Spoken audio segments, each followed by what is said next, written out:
আজকের ক্লাসে আপনাদের সকলকে স্বাগত জানাচ্ছি। কেমন আছেন সবাই? ওয়ালাইকুম আসসালাম।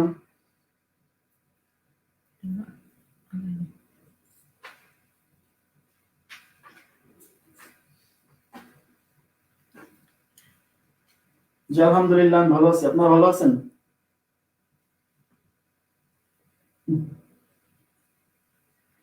শুরু করবো। আর 1.5 মিনিট সময় নিব। হ্যাঁ, 1.5 মিনিট সময় নিয়ে আমরা শুরু করে দিব।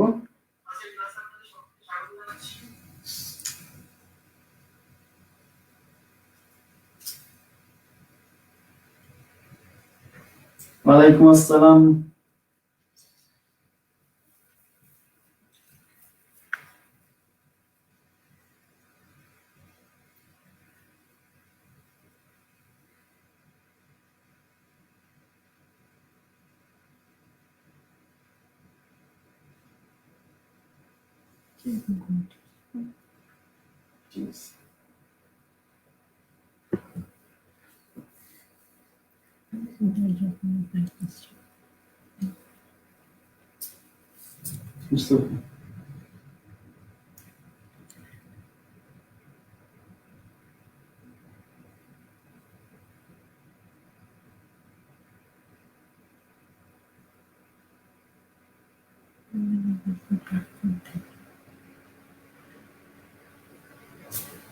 আচ্ছা শুরু করে দেবো। জি আলহামদুলিল্লাহ আমি ভালো আছি। আপনারা ভালো আছেন আশা করছি। আর 20 সেকেন্ড সময় নেব, তারপর আমরা শুরু করে দিব।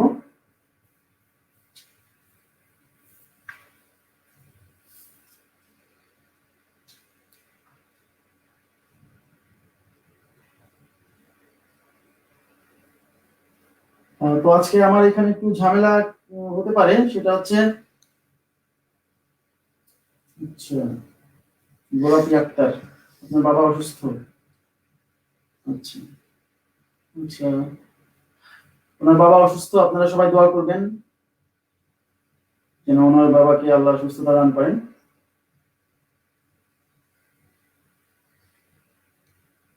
একটা ইটের 6টা তল কিভাবে মানে বুঝলাম না। একটা প্লেন ইটের 6টা তল, একটা প্লেন ইটের 6টা তল। জি আচ্ছা, তো আমার এখানে একটু ঝামেলা আছে, হচ্ছে এই সামনে পাশের বাসায় প্রোগ্রাম আছে। হ্যাঁ, প্রোগ্রাম আছে, তো যে কোনো মোমেন্টে মানে সকাল থেকেই বাজছে, তো সাউন্ড আমার ঠিক বাসার সাথে লাগাতো সাউন্ড বক্স বাজছে অনেক মাঝে মাঝে থেকে দেখি। ঠিক আছে, তো সেক্ষেত্রে একটু পরে হয়তো সাউন্ড আসতে পারে, সেক্ষেত্রে যদি ঝামেলা হয় তাহলে তো সমস্যা। তো আমরা ক্লাস শুরু করে দিই। আপনাদের আমি দেখাইছিলাম চক্রীয় চতুর্ভুজ এবং স্পর্শক সম্পর্কে। আশা করছি চক্রীয় চতুর্ভুজ এবং স্পর্শক সম্পর্কে আপনাদের যত ধরনের জিজ্ঞাসা বা প্রশ্ন ছিল সকল প্রশ্নের অবসান হওয়ার কথা। তো চক্রীয় চতুর্ভুজ থেকে আমি দু একটা অঙ্ক সলভ করব। তারপর আজকে আমরা দেখাবো হচ্ছে বৃত্তস্থ কোণ, পরিধস্থ কোণ, তারপর হচ্ছে কেন্দ্রস্থ কোণ, এইগুলা রিলেটেড যে প্রশ্নগুলো আসে। ঠিক আছে, আচ্ছা এবার দেখেন, একটা প্রশ্ন হচ্ছে এরকম,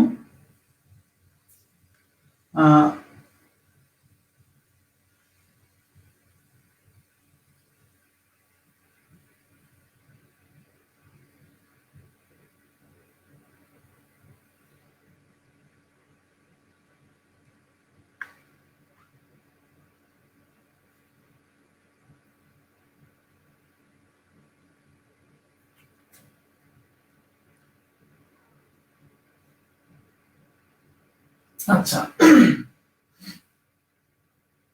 এই কোণটা দেওয়া আছে 110 ডিগ্রি, এই কোণটা দেওয়া আছে পি, আর এখানে এখানে এই যে এইটা, ঠিক আছে।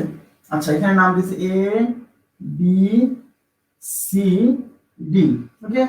আচ্ছা আর এই কোণটা, এই যে এই কোণটা দেখা দিচ্ছে 100 ডিগ্রি।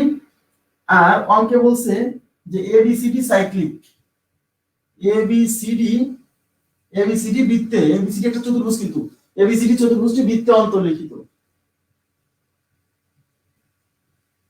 আচ্ছা এবিসিডি চতুর্ভুজ বৃত্তে অন্তর্লিখিত,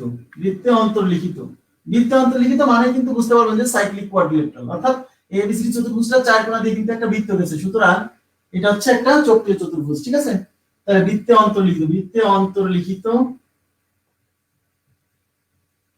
এবিসিডি চতুর্ভুজটি বৃত্তে অন্তর্লিখিত হলে বলছে কোণ পি কত, এই পি কোণটা কত, এবিসিডি চতুর্ভুজটা বৃত্তে অন্তর্লিখিত হলে কোণ পি কত।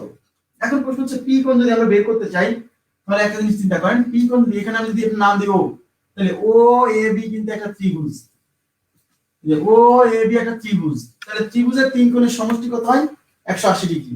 তাহলে দেখেন এই কোণটা যদি 100 হয় তাহলে এই টোটালটা এই কোণটা কত হবে 80 ডিগ্রি। কেন? কারণ এই যে এটা একটা সরল কোণ, এটা একটা সরল কোণ, তাহলে সরল কোণ মিলে 180, সরল কোণ মানে 180, তাহলে এটা 100 হলে এই পাশটা কত হবে 80 ডিগ্রি, কারণ এটা 100 180 থেকে এটা কত 80 ডিগ্রি। আচ্ছা এইটা 110, এর মানে এই কোণটা 110। এখন বলতে পারেন কেন এই কোণটা 110, এই কোণটা 110 কেন? কারণ আমরা জানি কোন চক্রীয় চতুর্ভুজের যে কোনো এক বাহুকে বর্ধিত করলে উৎপন্ন বহিস্থ কোণ হচ্ছে তার বিপরীত অন্তঃস্থ কোণের সমান, মনে আছে? এই যে থিওরি যদি না জানেন তাহলে কিন্তু এগুলো সলভ করতে পারবেন না। একটা চক্রীয় চতুর্ভুজের যে কোনো এক বাহুকে বর্ধিত করলে উৎপন্ন বহিস্থ কোণ তার বিপরীত অন্তঃস্থ কোণের সমান, অর্থাৎ এই বিপরীত এই বহিস্থ কোণটা 110 হলে এর যে বিপরীত অন্তঃস্থ কোণ আছে এটা 110 ডিগ্রি। ক্লিয়ার? আচ্ছা এটা কোনো নাম্বার না, এটা আমার কাছে ছিল, ওখানে সব নাই। এখন দেখেন এই কোণটাও কিন্তু 180 ডিগ্রি, এই যে এটাও কিন্তু একটা সরল কোণ, এটা 180, তার ভিতরে এটা যদি 110 হয় তাহলে এই যে ভিতরটা এটা কিন্তু 70 ডিগ্রি। কেন? কারণ এই দুইটা এইটা আর এটা মিলে 180, তার ভিতরে এইটা 110, তাহলে এটা হলো ভিতরটা 70 ডিগ্রি। তাহলে এই যে ওএবি ত্রিভুজের এই কোণ 70, এই কোণ 80, এই কোণ বের করব। আমরা কি জানি একটা ত্রিভুজের তিন কোণের সমষ্টি 180, তাহলে এইটা 80, এটা 70, তাই এটা কত? তো এটা হচ্ছে পি প্লাস এই যে এই কোণ 80 আর এই যে এই কোণ কত 70 ইজ ইকুয়াল টু 180। 70 আর 50 80 কত 150, এই 150 বিয়োগ করলে P is equal two 180 minus 150 is equal to কত 30 ডিগ্রি। তাহলে উত্তর হচ্ছে 30 ডিগ্রি। আপনারা কি বুঝতে পারছেন কনসেপ্টটা বুঝছেন কিনা, যে এই কোণের মানটা কত আসছে 30 ডিগ্রি 30 ডিগ্রি। বুঝতে কি কোনো অসুবিধা হয়েছে? বুঝতে হবে। দেখেন এখানে থিওরি কিন্তু আমাদের একটা থিওরি লাগলো, সাইক্লিক কোঅর্ডিনেটরের যে থিওরিটা ছিল যে একটা যে কোনো চক্রীয় চতুর্ভুজে একটা বাহুকে বর্ধিত করলে উৎপন্ন বহিস্থ কোণ তার বিপরীত অন্তঃস্থ কোণের সমান, অর্থাৎ এই 110 হলে এটা 110। আশা করি বুঝতে পারছেন। কোনো সমস্যা থাকলে কিন্তু প্রশ্ন করবেন, তাহলে সমাধান করে দেব ইনশাআল্লাহ। যে 30 ডিগ্রি বুঝতে কোনো অসুবিধা? আশা করছি বুঝতে পারছেন। মুছে দিচ্ছি। হ্যাঁ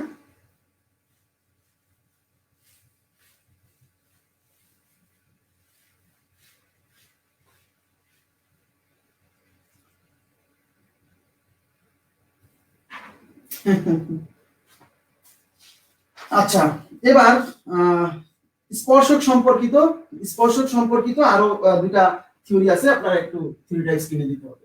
আচ্ছা এবার একটু দেখেন,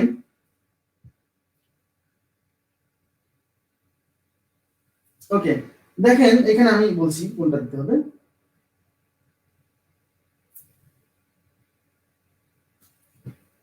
একটি বৃত্তের কোন বিন্দুতে অঙ্কিত স্পর্শক ওই স্পর্শবিন্দুর ব্যাসার্ধের উপর লম্ব, নিচের দিকে মোটামুটি 2 নম্বর পেজের নিচের দিকে, 2 নম্বর পেজের নিচে। একটি বৃত্তের কোন বিন্দুতে অঙ্কিত স্পর্শক ওই স্পর্শবিন্দুগামী ব্যাসার্ধের উপর লম্ব, একটা চিত্র আঁকা আছে বৃত্তের। পারছেন? একটি বৃত্তের কোন নিচেই হবে 2 নম্বর পেজের নিচে, ওখান থেকে শুরু আজকের পড়া। একটি বৃত্তের কোন বিন্দুতে অঙ্কিত স্পর্শক ওই স্পর্শবিন্দুগামী ব্যাসার্ধের উপর লম্ব আছে।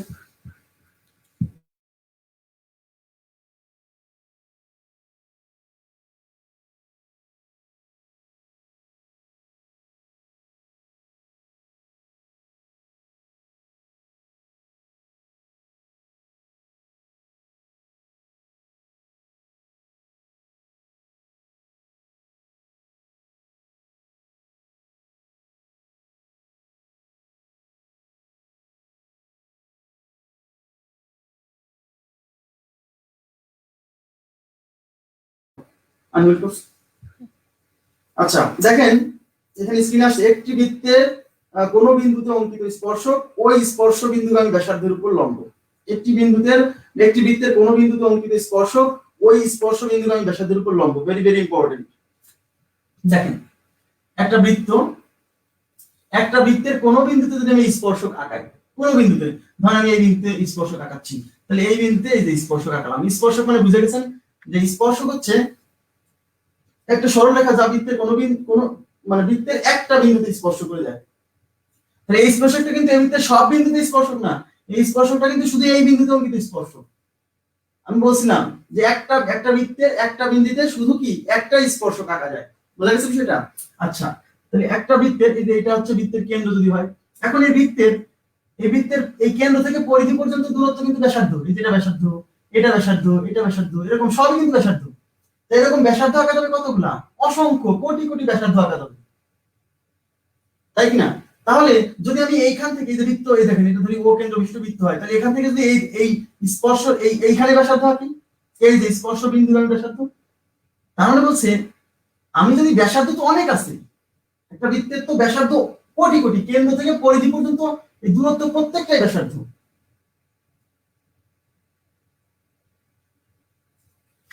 আচ্ছা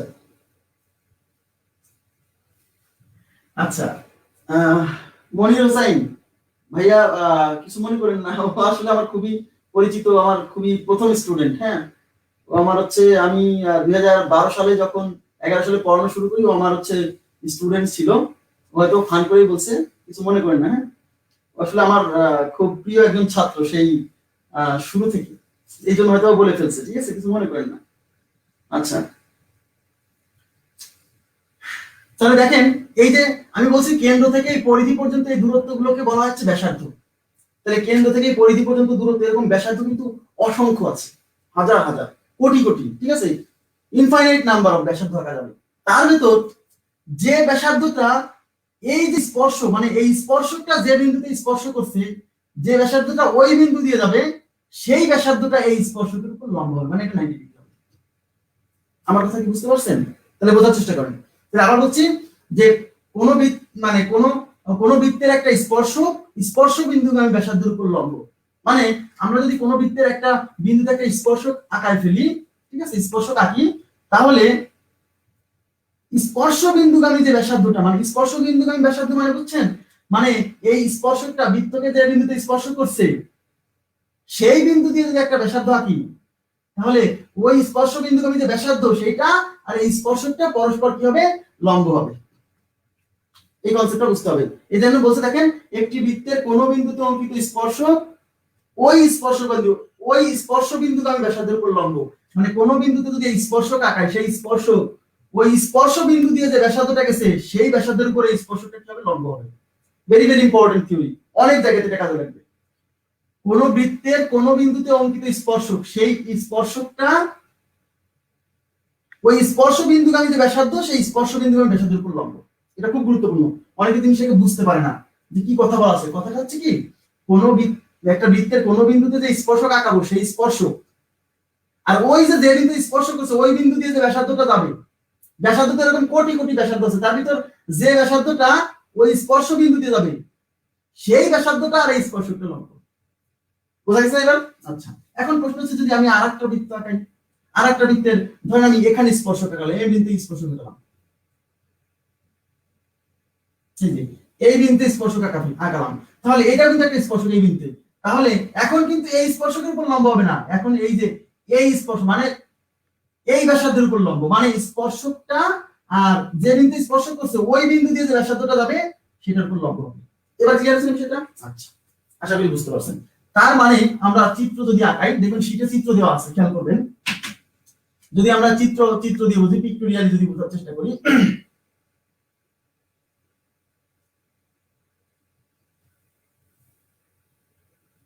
এটা হচ্ছে ও বিন্দু, এটা হচ্ছে এ বি একটা সরল রেখা, যেটা হচ্ছে এর স্পর্শক। হ্যাঁ, যেটা হচ্ছে এর স্পর্শক। আচ্ছা, থ্যাংক ইউ। তাহলে ও বিন্দু, আর এটা হচ্ছে সি বিন্দু। তার মানে এই এ বি যে স্পর্শক, এ বি স্পর্শক এই বৃত্তকে যদি সি বিন্দুতে স্পর্শ করে, ওকে, এই এ বি স্পর্শক এই বৃত্তকে যদি সি বিন্দুতে স্পর্শ করে, তাহলে এই যে সি বিন্দুগামী যে ব্যাসার্ধ, সেটা কি ওসি না? সি বিন্দু দিয়ে যে ব্যাসার্ধ গেছে সে ওসি, তাহলে এই ওসি এই এ বি এর উপর লম্ব, মানে ওসি লম্ব এ বি।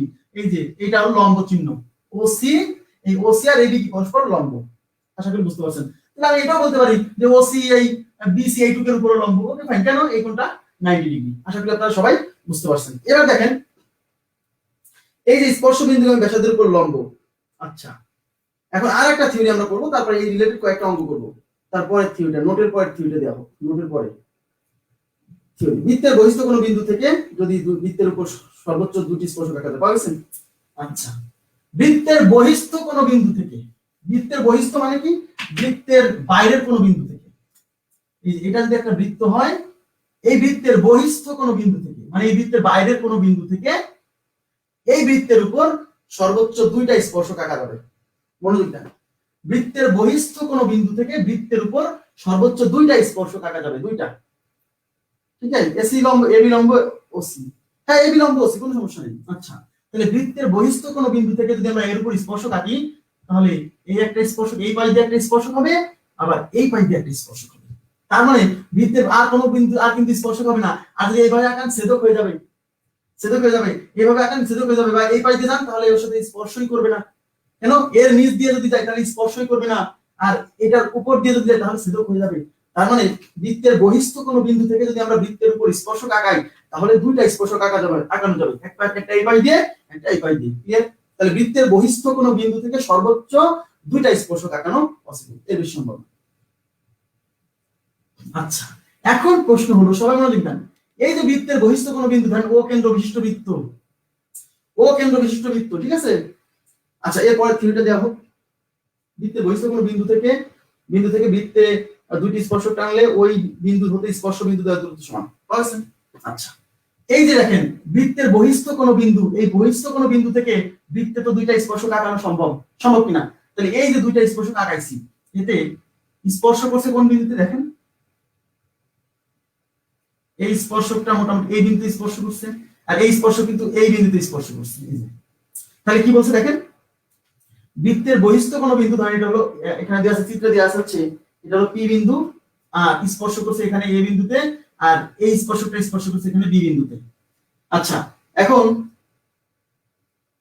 আচ্ছা, এটা কোনো সাধারণ স্পর্শক না ভাইয়া, যে প্রশ্ন করেছেন ফয়সাল ভাইয়া, এই দুটা কি সাধারণ স্পর্শক? কেমনে সাধারণ স্পর্শক হয়? দুইটা বৃত্তের, যে স্পর্শকটা দুইটা বৃত্তেরই স্পর্শক তাকে বলে সাধারণ স্পর্শক। এখানে তো বৃত্তই একটা, এরা কোনো সাধারণ স্পর্শক না। এটাও এর স্পর্শক ওই এ বিন্দুতে, এটাও এর স্পর্শ এই বৃত্তের স্পর্শক বি বিন্দুতে, এরা কোনো সাধারণ স্পর্শক না। এখানে তির্যক বা সাধারণত আসবে না, কথাটা আসবে না। আপনারা কি বুঝতে পারছেন? সাধারণ স্পর্শক হয় তো দুইটা বৃত্তের, একটাই সরলরেখা, দুইটা বৃত্তের স্পর্শক। এখানে তো বৃত্তই একটা। ক্লিয়ার আছে কি ভাইয়া? জানাবেন। আচ্ছা, এখন দেখেন, যদি আমরা এই যে স্পর্শ বিন্দু দূরত্ব, মানে বলছে বৃত্তের বহিস্থ কোনো বিন্দু থেকে বৃত্তের উপর যদি দুইটা স্পর্শক আঁকা যায়, তাহলে এই যে বিন্দু বহিস্থ যে বিন্দু, সেই বিন্দু থেকে ওই স্পর্শ বিন্দু দ্বয়ের দূরত্ব সমান। তাহলে বহিস্থ বিন্দু থেকে এই স্পর্শ বিন্দুর দূরত্ব পি, আর স্পর্শ বিন্দু দিয়ে হয় তাহলে পি এ, আর এই বহিস্থ বিন্দু এই স্পর্শ বিন্দুর দূরত্ব কত? P B. তাহলে এই দুইটা দূরত্ব সমান। Very very important theory, very important theory, very important theory. আচ্ছা, তার মানে বৃত্তের বহিস্থ কোনো বিন্দু থেকে যদি আমরা বৃত্তের উপর দুইটা স্পর্শক আঁকাই, তাহলে এই যে বিন্দু থেকে স্পর্শক আঁকাচ্ছি ওই বিন্দু থেকে এই স্পর্শ বিন্দুর দূরত্ব আর এই বিন্দু থেকে এই স্পর্শ বিন্দুর দূরত্ব, এই দুটো দূরত্ব কি সমান? অর্থাৎ এটা যদি 5 সেন্টিমিটার হয়, তাহলে এটাও কত? 5 সেন্টিমিটার। ক্লিয়ার? আশা করি বুঝতে পারছেন। এবার সবাই মনোযোগ দেন। এখন আমি একটা কাজ করব, সেটা হলো এই সেন্টার, এটা তো বৃত্তের কেন্দ্র, এই কেন্দ্র থেকে এই স্পর্শ বিন্দু জোড়ায় দেব। দেখেন, কেন্দ্র থেকে স্পর্শ বিন্দু জোড়ায় দিলাম, তাহলে আচ্ছা, কেন্দ্র থেকে স্পর্শ বিন্দু জোড়ায় দিলাম, তাহলে এটা কি 90 ডিগ্রি না? এটা কি 90 ডিগ্রি না? Obviously 90 degree. কেন? আমরা কেবল পড়ে আসছি, এটা কি স্পর্শক না? এটা স্পর্শক। কেবল পড়ে আসছি কোন একটা স্পর্শক ওই স্পর্শ বিন্দুগামী ব্যাসার্ধের উপর লম্ব। এই যে দেখেন, এটা স্পর্শক আর এই স্পর্শ বিন্দুগামী ব্যাসার্ধ, তাহলে এটা তো লম্ব 90 ডিগ্রি। আচ্ছা, এখন এইটা থেকে যদি এর উপর জোড়াই দিই, এই স্পর্শ বিন্দু জোড়াই দিই, তাহলে এইটাও 90 ডিগ্রি। কেন? আমরা একটু আগে পড়ছি, কোন বৃত্তের কোন বিন্দুতে অঙ্কিত স্পর্শক ওই স্পর্শ বিন্দুগামী ব্যাসার্ধের উপর লম্ব, তার মানে এই স্পর্শকটা এই বিন্দুতে যে ব্যাসার্ধ আছে তার উপর লম্ব, তার মানে এটাও 90 ডিগ্রি। ক্লিয়ার? আচ্ছা, এখন এখান থেকে যদি এটা যোগ করে দেই, তাহলে এখানে দুইটা ত্রিভুজ উৎপন্ন হয়েছে, এই একটা ত্রিভুজ, এই একটা ত্রিভুজ, এবং দুটাই সমকোণী ত্রিভুজ, ওকে? আচ্ছা, এবং সমকোণী ত্রিভুজই না, শুধু এই ত্রিভুজ আর এই ত্রিভুজ সর্বসম হবে। কেন সর্বসম? কারণ এই দূরত্ব আর এই দূরত্ব সমান, আবার এই দূরত্ব আর এই দূরত্ব সমান। কেন? কারণ এইটাও ব্যাসার্ধ, এইটাও ব্যাসার্ধ, তার মানে এই বাহু আর এই বাহু সমান, দুইটা একই বৃত্তের ব্যাসার্ধ তো সমান হয়। ঠিক আছে। আচ্ছা, সমকোণী ত্রিভুজ এবং সর্বসমক। আর এই যে বাহুটা, এই বাহুটা এই ত্রিভুজের বাহু, এই ত্রিভুজের বাহু, তার মানে এই ত্রিভুজের তিন বাহু, এই ত্রিভুজের অনুরূপ তিন বাহু পরস্পর সমান। তাহলে এই দুইটা ত্রিভুজই কি সমকোণী ত্রিভুজ। কেন? এই কোণটা 90 ডিগ্রি, এই কোণটা 90 ডিগ্রি। ওকে। আচ্ছা, এখন এই রিলেটেড কিছু অঙ্ক আমরা সলভ করব। আচ্ছা, বুঝে দিচ্ছি। এই যে দুইটা থিওরি শিখলাম আমরা, এই দুইটা থিওরি রিলেটেড কিছু অঙ্ক সলভ করব। এবার দেখেন, অঙ্ক দেওয়া হোক 1 নম্বরে, পরে যেন একটা দেওয়া আছে, দেওয়া আমি চিত্র আঁকাই দিচ্ছি। অঙ্কে আছে দেখতে হয়েছে ও কেন্দ্র বিশিষ্ট চিত্রে, ও কেন্দ্র বিশিষ্ট বৃত্তে, চিত্র নাই, খালি ওটা থাকবে, আমি পরে লিখে দিচ্ছি। নাই একটা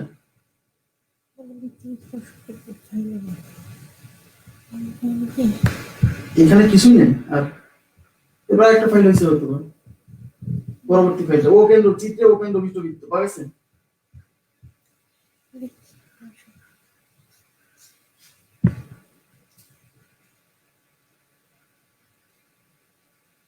হ্যাঁ, না না, ও কেন্দ্র বিশিষ্ট বৃত্তে পি এ ও পি বি দুটি স্পর্শ।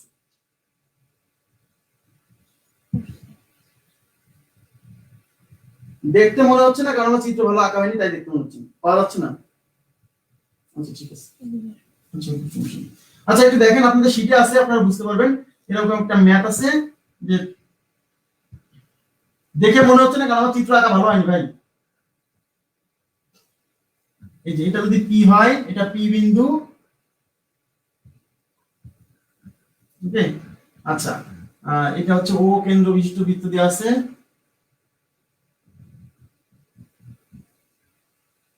আচ্ছা, এটা ও আর এইটুক দেওয়া আছে, যদিও আরেকটু এদিকে হবে। এটা দেওয়া আছে হচ্ছে x + 2, এটা দেওয়া আছে হচ্ছে 2x + 3, 2x + 3, আর এটা দেওয়া আছে হচ্ছে x + 4। ঠিক আছে। আর এটা বলছে হচ্ছে চিত্রে ও কেন্দ্র, বলছে চিত্রে, এটা একটা চিত্র, বলছে ও কেন্দ্র বিশিষ্ট বৃত্ত। হ্যাঁ, এই যে ও কেন্দ্র বিশিষ্ট বৃত্তে পি এ এবং পি বি দুটি স্পর্শক। এটা দিছে এ বিন্দু, এটা দিছে বি বিন্দু। বলছে পি এ, এই পি এ আর পি বি দুটি স্পর্শক, মানে পি এ ও পি বি দুটি স্পর্শক, দুটি স্পর্শক নির্ণয় করতে বলছে। নাম্বার 1 এ বলছে কোণ PAO = হোয়াট। নাম্বার 2 তে বলছে যে PB কত। নাম্বার 3 তে বলছে ব্যাসার্ধ কত, এই বৃত্তের ব্যাসার্ধ কত, ব্যাসার্ধ কত। ওকে।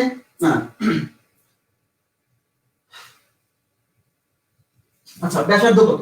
তাহলে দেখেন, আমরা যদি একটা কাজ করি, তাহলে এখানে আমাদের যে বিষয়টা বুঝতে হবে সেটা হলো যে আমাদের প্রথমে PAO, তাহলে PAO মানে কোনটা, PAO, তাহলে A মাঝখানে আছে কে, A, তার মানে কোণ হচ্ছে এটা। আর আমরা একটু আগে শিখে ফেলছি যে কোন বৃত্তের কোন বিন্দুতে অঙ্কিত স্পর্শক, এই স্পর্শ বিন্দুকে আমি ব্যাসার্ধের উপর লম্ব, মানে এই কোণটা 90 ডিগ্রি। তাহলে এটার উত্তর শেষ। 1 নাম্বার উত্তর কত, 90 ডিগ্রি। এটা আমরা বুঝতে পারছি। বড় করে তো লিখছি, আপনি একটু স্ক্রিনটা বড় করেন। এই যে এটা x+4, x+4, এই যে এটা x+2, এই যে x+2, জি, আর এটা হচ্ছে 2x+3। আপনি একটু স্ক্রিনটা বড় করে দেখেন আপনি ভাইয়া। আচ্ছা, এবার দেখেন, তাহলে আমরা একটা উত্তর পেয়ে গেছি। বলছে পিবি কত। পিবি মানে কিন্তু এই যে পিবি মানে এই যে এইটুক, আর এইটুক মানে x+4।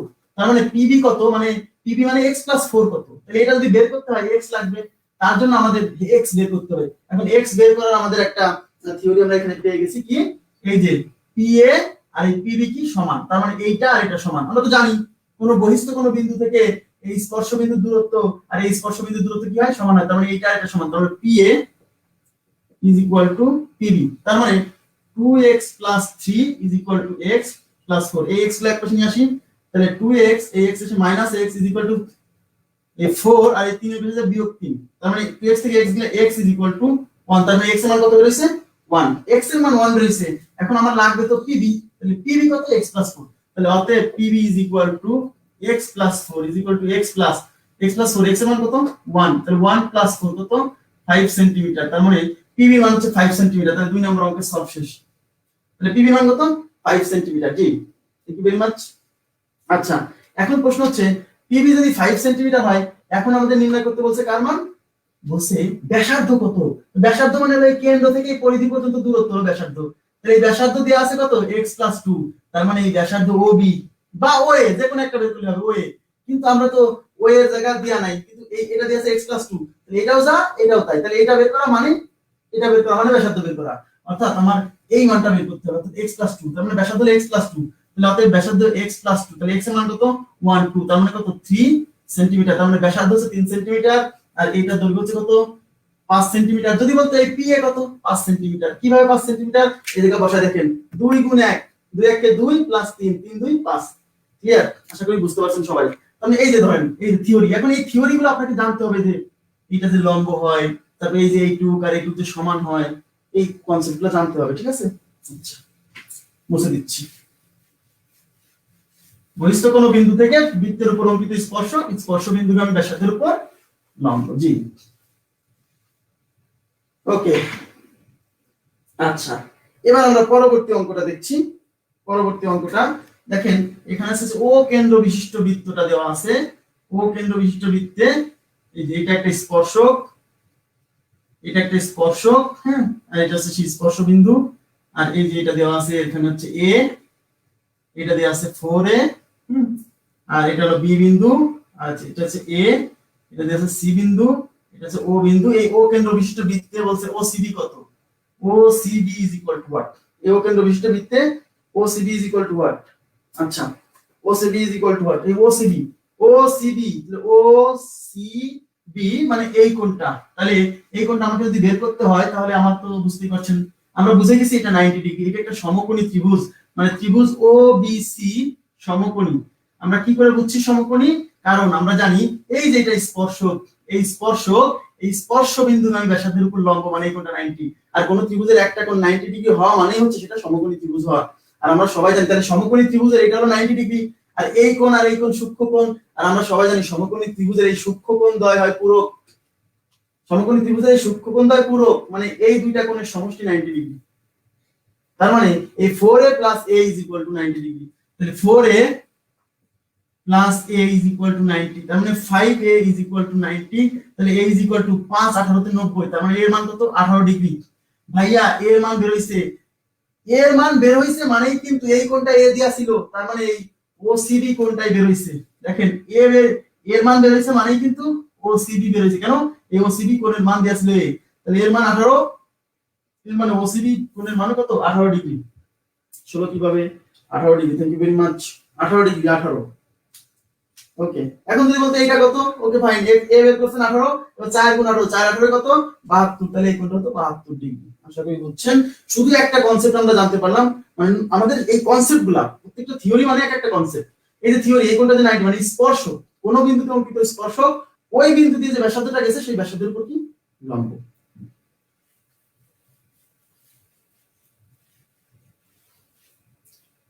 আজকে আপনারা বৃত্তস্থ কোণ, কেন্দ্রস্থ কোণ, একই চাপের উপর দণ্ডায়মান, তারপর হচ্ছে মানে কোন একটা চাপে অন্তর্লিখিত, এই কনসেপ্টটা আজকে খুব দারুণভাবে শিখতে পারবেন।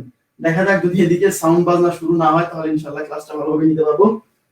আচ্ছা এবার আমরা আরেকটা শুরু করছি। আচ্ছা দেখেন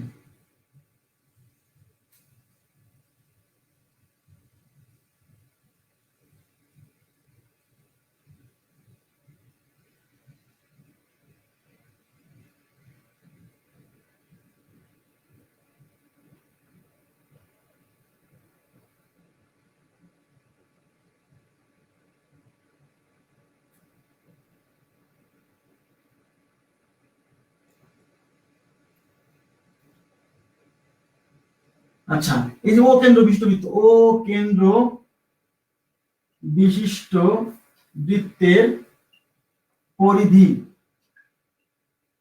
12 সেন্টিমিটার হলে নাম্বার 1 বলছে theta is equal two what. Theta মানে এই যে থিটা মানে বুঝতে পারছেন এই কোণটা, theta is equal two what,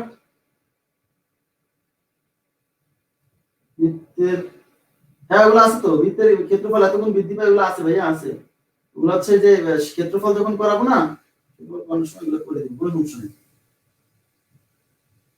সমস্যা নেই। আচ্ছা থিটা কত, নাম্বার 2 হচ্ছে এবি চাপের দৈর্ঘ্য কত, এবি চাপের দৈর্ঘ্য কত। আচ্ছা এবি চাপের দৈর্ঘ্য কত, তাহলে এখানে দুইটা কোশ্চেন, জি সরস্বতী পূজার বাজনা। আচ্ছা তাহলে এখানে বলছে এই যে ও কেন্দ্র বিশিষ্ট বৃত্তের পরিধি 12 সেন্টিমিটার। পরিধি মানে বুঝতে পারছেন এই পুরোটার দৈর্ঘ্য 12 সেন্টিমিটার। এই পুরোটার দৈর্ঘ্য 12 সেন্টিমিটার হলে থিটা কত, মানে থিটা মানে এই কোণটা কত, আর হচ্ছে এবি চাপের দৈর্ঘ্য কত। হ্যাঁ, এবি চাপের দৈর্ঘ্য কত। এবি চাপ মানে বুঝতেই পারছেন, এবি চাপ মানে বুঝতেই পারছেন এই এই যে চাপটা, এই যে চাপটা, এই চাপের দৈর্ঘ্য এখান থেকে এবি, এবি চাপ মানে এই চাপটার দৈর্ঘ্য। ওকে ফাইন, কোনো সমস্যা নাই। আগে আমরা প্রথমে থিটা বের করি। থিটা বের করব কিভাবে দেখেন। থিটা মানে এই কোণটা, আমরা সবাই জানি এই কোণটা 90 ডিগ্রি, এই কোণটা 90 ডিগ্রি। আমরা বুঝে গেছি কেন? কারণ এটাও স্পর্শবিন্দুগামী ব্যাসার্ধ, এটাও স্পর্শবিন্দুগামী ব্যাসার্ধ।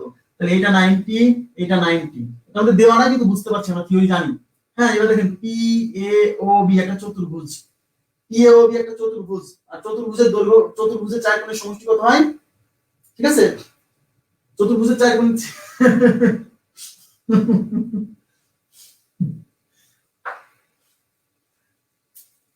আচ্ছা, চতুর্ভুজের চার কোণের সমষ্টি কত হয়? 360 ডিগ্রি। তাহলে চতুর্ভুজের চার কোণের সমষ্টি 360 ডিগ্রি। তার মানে এই কোণ, এই কোণ, এই কোণ আর এই কোণ মিলে 360। তাহলে এটা হলো 60 ডিগ্রি, প্লাস এটা হলো 90 ডিগ্রি, প্লাস এটা হলো 90 ডিগ্রি, প্লাস এটা হলো থিটা ইজ ইকুয়াল টু 360। এই চার কোণের সমষ্টি 360। এগুলো যখন 90 90 180 আর 60 240, তাহলে 240 plus theta is equal two 360। এবার 240 এর বিয়োগ করেন, তাহলে theta is equal two 360 minus 240 is equal two 120 degree. তাহলে এই যে একটা থিওরি পেয়ে গেলাম, সরি একটা কোশ্চেনের সলভ পেয়ে গেছি। থিটা ইজ ইকুয়াল টু 120, তাহলে এই কোণটা 120। ওকে ফাইন, এটা তো শেষ। Theta is equal two 120 degree. বোঝা গেছে বিষয়টা? আচ্ছা 120। এখন প্রশ্ন হচ্ছে, আমরা মনে আছে আমরা কি করছিলাম? আমরা পড়ছিলাম যে এই যে এটা যদি থিটা হয় আর এটা যদি চাপ হয় এস, এই চাপের দৈর্ঘ্য কিভাবে বের করছিলাম মনে আছে? এই কোণটা, এই পুরো কোণের যত অংশ, এই চাপটা হলো এই পুরো পরিধির তত অংশ। মনে আছে? মনে থাকতেই হবে, কিছু করার নাই। এই যে কোণটা দেখেন, এই কোণটা এইভাবে চিন্তা করেন, আসলে এই বৃত্তটা এখানে এরকম না থেকে এরকম উল্টায় দেওয়া হয়েছে, এই যে এরকম উল্টায় দিয়েছে। তাহলে এই চাপেরটা এই যে দেখেন, এই কোণটা 120 বের করছি কেমন? এই যে 120, এটা 120। তাহলে এই 120 ডিগ্রি পুরো 360 এর কত ভাগ? যত ভাগ এই চাপের দৈর্ঘ্য হবে পুরো পরিধি মানে 12 সেন্টিমিটারের তত ভাগ। বাস। তাহলে বলেন এই পুরো কোণটা তো 360, তাহলে 360 ডিগ্রি এই 120 এর কত ভাগ? 120 এর কত ভাগ বলেন তো? 120 এর এই যে 1/3, 3/1 ভাগ, মানে এই কোণটা এই পুরো কোণের 3/1 ভাগ। সুতরাং এই চাপটাও হবে এই পুরো পরিধির 3/1 ভাগ। অর্থাৎ এই পুরো পরিধি যদি হয় 12 সেন্টিমিটার, তার 3/1 ভাগ মানে 1/3 দ্বিগুণ 4 সেন্টিমিটার। তাহলে উত্তর হচ্ছে 4 সেন্টিমিটার। ক্লিয়ার বিষয়টা? আশা করি বুঝতে পারছেন। 3 সেন্টিমিটার কি হবে? 3 সেন্টিমিটার কি হবে? 4 সেন্টিমিটার। 3 সেন্টিমিটার কি হবে? যারা 3 সেন্টিমিটার উত্তর দিয়েছেন আমি ঠিক বুঝতে পারছি না। এই যে 120 ডিগ্রি, এই 120 ডিগ্রি এই অংশটা কি পুরো 360 এর 3/1 ভাগ। তাহলে এই জিনিসটাকে পুরো পরিধি মানে 12 এর 3/1 ভাগ। তাহলে 12 এর 3/1 ভাগ কত হয়? 12 ভাগ 3 4। 3 ভাগ 12 কে 3 ভাগ করেন, তাহলে 1 ভাগ কত হয়? 4। আপনারা ভুল করলেন কেন বলুন তো প্লিজ? p = 60 ডিগ্রি কিভাবে পেলাম? এটা দেওয়া ছিল, এটা কোনোভাবে পাইনি, এটা দেওয়া ছিল, p 60 ডিগ্রি দেওয়া ছিল। আচ্ছা, তোমা আপু কেন ভুল করলেন? শাপলা খাতুন ভুল হলো কেন? তারপর হচ্ছে ইমামউদ্দিন ভুল হলো কেন বলেন তো? এটা তো ভুল হওয়ার কিছু নেই। 3 সেন্টিমিটার কেন আসলো আপনাদের? ছাড় হবে তো। কোনটা আরেকবার বলতে হবে, একটু বলতে হবে। আব্দুর রহমান বলেন কোনটা আরেকবার বলুন। কোন 120 ডিগ্রি বের করা তো বুঝছেন? কোন 120 ডিগ্রি? আমি কিন্তু এই ক্লাসটা নিয়েছি এবং ভালোভাবে বোঝাইছি কিন্তু এই ক্লাসটা। তাহলে এই কোনটা 120, এই যে এই কোনটা 120 বের হইছে। এটা বের করা না থাকলে কিন্তু আগে বের করে নিতে হবে, যেটা বের করে নিতে হবে আগে। আচ্ছা,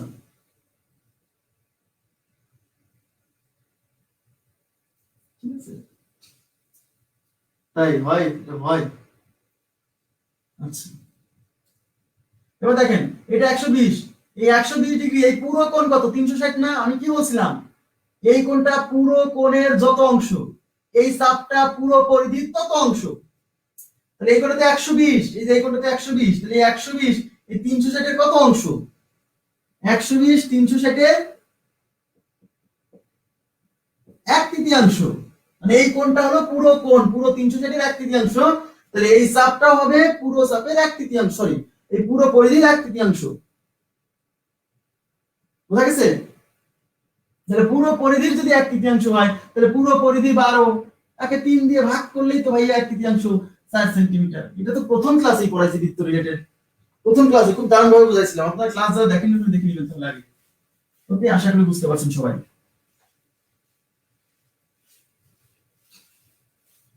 এখন দেখেন, আচ্ছা নেক্সট কোশ্চেনে আমরা চলে যাচ্ছি। এবার আছে 2 সেন্টিমিটার ব্যাসার্ধ বিশিষ্ট বৃত্তের কেন্দ্র হতে 50 সেন্টিমিটার দূরে অবস্থিত। পাবেন? আচ্ছা এবার দেখেন 2 সেন্টিমিটার ব্যাসার্ধ বিশিষ্ট বৃত্তের কেন্দ্র হতে 50 সেন্টিমিটার দূরে অবস্থিত কোন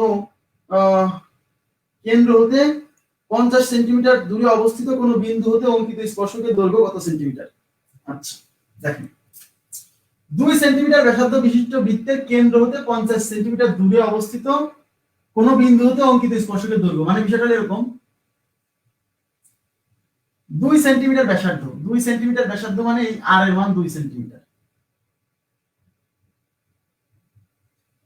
এই 2 সেন্টিমিটার ব্যাসার্ধ বিশিষ্ট কোন একটা বৃত্তের কেন্দ্র থেকে, এই কেন্দ্র থেকে 50 সেন্টিমিটার দূরে, 50 তো হবে না, এটা মানে 5 সেন্টিমিটার দূরে হবে। এই নামে বলছি কোথায় গেল সেটা অরিজিনাল শিটটা করি।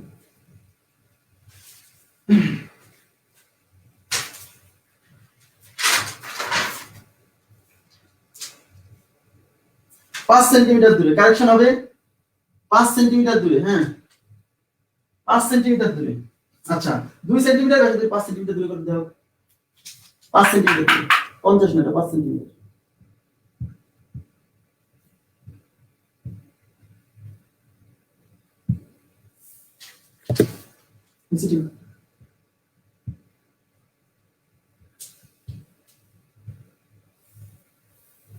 ফিগার, এগুলো অঙ্কে ফিগার কোনো ব্যাপার না, আপনাকে তো ফিগার আঁকাতে হবে না পরীক্ষায়, জাস্ট অঙ্কটা আপনি আন্দাজ করে আঁকালেই হবে। 2 সেন্টিমিটার ব্যাসার্ধ বিশিষ্ট বৃত্তের কেন্দ্র থেকে 5 সেন্টিমিটার দূরে, এই কেন্দ্র থেকে 5 সেন্টিমিটার দূরে কোন দিকে নেবেন? এদিকে নিতে পারেন, এদিকে নিতে পারেন, ইচ্ছা তো এদিকে নেন। এই কেন্দ্র থেকে 5 সেন্টিমিটার দূরে মানে এই দিকে, এটুকু ধরেন 5 সেন্টিমিটার। 5 সেন্টিমিটার দূরে অবস্থিত কোন বিন্দু, কেন্দ্র থেকে 5 সেন্টিমিটার দূরে অবস্থিত কোন বিন্দু থেকে এই বৃত্তের উপর অঙ্কিত স্পর্শকের দৈর্ঘ্য। তার মানে এই যে এখানে যদি স্পর্শ কাটাই, আচ্ছা এটা ভালো হবে না, কোনো সমস্যা নাই। এই যে স্পর্শকের দৈর্ঘ্যটা নির্ণয় করতে হবে। এই যে এটা যদি ও বিন্দু পি বিন্দু হয় আর এটা যদি এ বিন্দু হয়, তাহলে এই যে কেন্দ্র থেকে 5 সেন্টিমিটার দূরে অবস্থিত কোন বিন্দু, এখান থেকে এই বৃত্তের উপর অঙ্কিত স্পর্শকের দৈর্ঘ্য, এটাই তো। জি, বৃত্তের উপর অঙ্কিত স্পর্শকের দৈর্ঘ্য। আবার বলছি 2 সেন্টিমিটার ব্যাসার্ধ বিশিষ্ট একটা বৃত্ত, এই বৃত্তের কেন্দ্র থেকে 5 সেন্টিমিটার দূরে অবস্থিত কোন একটা বিন্দু থেকে এই বৃত্তের উপর অঙ্কিত স্পর্শকের দৈর্ঘ্য। এখন বলতে পারেন কেন এই পাশে নিলাম না? নিতে পারেন, কোনো সমস্যা নেই, এই পাশে নিলে তখন এই ব্যাসার্ধটা এই পাশে আঁকাবেন। দেখেন এই কোণটা যেহেতু 90 ডিগ্রি, তাহলে এটা একটা সমকোণী ত্রিভুজ। সমকোণী ত্রিভুজের এই সমকোণের বিপরীত বাহু এটাকে বলে অতিভুজ। তাহলে এটা অতিভুজ, তাহলে এটা অতিভুজ হলে এটা কি হবে? লম্ব, বা আর এটা হবে ভূমি, যে কোনো একটা লম্ব বা ভূমি বলে হচ্ছে। তাহলে এটাকে আমি পিএ মান দিতেছি, পিএ। তাহলে আমি কি জানি অতিভুজ স্কয়ার মানে এই যে অতিভুজ মানে এই যে 5 square is equal to PA square plus এই যে এটা স্কয়ার মানে 2 স্কয়ার। তাহলে 5 স্কয়ার মানে 25, 2 স্কয়ার মানে 4, এই 4 এর পাশে বিয়োগ হবে is equal to PA square. তাহলে PA square is equal to কত? 21। তাহলে এই স্কয়ারটা বেশি রুট করলে PA is equal to √21 centimetre. তাহলে উত্তর হচ্ছে √21 সেন্টিমিটার। এইভাবে উত্তর থাকবে। আপনারা কি বুঝতে পারছেন? অনেকে এখানে বোকামি করে ফেলবে, মনে করবে এইটাই মনে হয় অতিভুজ। অনেকে, আমার তো চিত্র আঁকা ভালো হয় না, এই জন্য এটাকে অতিভুজ অতিভুজ মনে হচ্ছে। চিত্র তো আঁকতে তো একদম কম্পাস দিয়ে আঁকতে ই করে সুন্দর করে আঁকতে হবে, তাই এটাকে অনেকে অতিভুজ মনে করবে, বুঝছেন? এটা কিন্তু অতিভুজ না, সমকোণের বিপরীত বাহুটা হলো অতিভুজ। আমরা তো জানি এটা সমকোণ। কেন? এই যে স্পর্শ বিন্দু আমি ব্যাসার্ধের উপর লম্ব, তাই এই সমকোণের যে বিপরীত বাহু সেটা হলো অতিভুজ, বুঝছেন? এই জন্য ওই যে বলছি অতিভুজ কোনটা চিনতে হবে, সমকোণের বিপরীত বাহুটা অতিভুজ। আশা করি বুঝছেন। ওকে, তাহলে মুছে দিচ্ছি। আচ্ছা ব্লার দেখাচ্ছে না, তাহলে আপনার এখানে নেটের সমস্যা, ব্লার না, ঠিক আছে আপনি সরি ভাইয়া।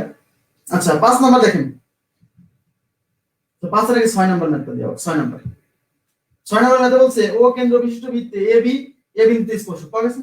আচ্ছা ও কেন্দ্র বিশিষ্ট বৃত্তে এবি, এ বিন্দুতে স্পর্শক। আচ্ছা এবি, এ বিন্দুতে স্পর্শক, এ ও বি 60 ডিগ্রি হলে এ বি ও কত। আচ্ছা দেখেন ও কেন্দ্র বিশিষ্ট বৃত্তে কি বলছে, আগে বর্ণনা অনুযায়ী চিত্র আঁকাবেন।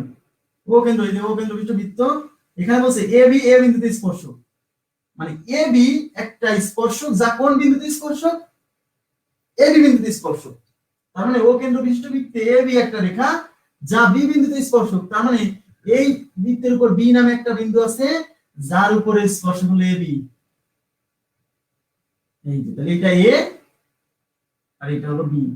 তাহলে কি কি হলো, এ বি, এই যে এ বি এই বি বিন্দু, সরি এ বিন্দুতে, এ বি কোন বিন্দুতে স্পর্শক, এ বিন্দুতে স্পর্শক। তার মানে এটা এ এটা বি, এ বি হচ্ছে এ বিন্দুতে স্পর্শক।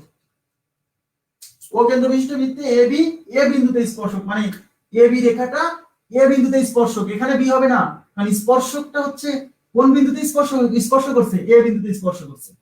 আচ্ছা এখন কি বলছে, এ ও বি, তাহলে এ ও বি, তার মানে আমরা বুঝতেই পারছি এ ও বি, তার মানে এ ও বি যদি হতে হয় তাহলে একটা ত্রিভুজ আঁকাতে হবে আমাদেরকে। এই যে এ ও বি, এ ও বি কত ডিগ্রি, এ ও বি 60 ডিগ্রি, তাহলে এ ও বি মানে এই কোণটা হলো 60 ডিগ্রি। Okay fine. তাহলে কি বলছে, এবার বলছে কোণ এ বি ও কত, তাহলে এ বি ও মানে এই কোণটা কত, তাহলে আমরা সবাই জানি এটা 90 ডিগ্রি। কেন, এই যে স্পর্শক স্পর্শ বিন্দু বা ব্যাসার্ধের উপর লম্ব, তাহলে এটা যদি 90 ডিগ্রি হয় আর এটা যদি 60 ডিগ্রি দেওয়া থাকে তাহলে বোঝা যাচ্ছে এটা কত হবে 30 ডিগ্রি। কেন, কারণ এটা একটা সমকোণী ত্রিভুজ, আর সমকোণী ত্রিভুজের এই সূক্ষ্ম কোণদ্বয় পরস্পরের পূরক, তার মানে দুইটার সমষ্টি হবে 90 ডিগ্রি, অর্থাৎ এটা 60 হলে এটা 30 ডিগ্রি। ক্লিয়ার বিষয়টা, এই যে সবাই উত্তর দিয়ে দিয়েছেন 30। Thank you very much. আচ্ছা এবার আমরা পরের অঙ্ক দেখছি, 7 নাম্বার কোশ্চেন। এবিসি বৃত্তের কেন্দ্র O, AB is equal to 3 centimetre. জি সবাই উত্তর দিচ্ছেন, ধন্যবাদ সবাইকে। আচ্ছা বুঝে দিচ্ছি। আচ্ছা এখানে কি বলছে, এবিসি বৃত্তের কেন্দ্র ও, ও এ ইজ ইকুয়াল টু 3 সেন্টিমিটার, এটি ও বিটি উক্ত বৃত্তের দুটি স্পর্শক। আচ্ছা এটি ও বিটি উক্ত বৃত্তের দুটি স্পর্শক, এটি প্লাস বিটি ইজ ইকুয়াল টু 8 সেন্টিমিটার হলে ওটি ইজ ইকুয়াল টু what? তাহলে কি বলছে দেখেন, এবিসি বৃত্তের কেন্দ্র ও, ওকে ফাইন, এবিসি বৃত্ত, এবিসি বৃত্ত অনেকে আবার বোঝে না এবিসি বৃত্ত কি।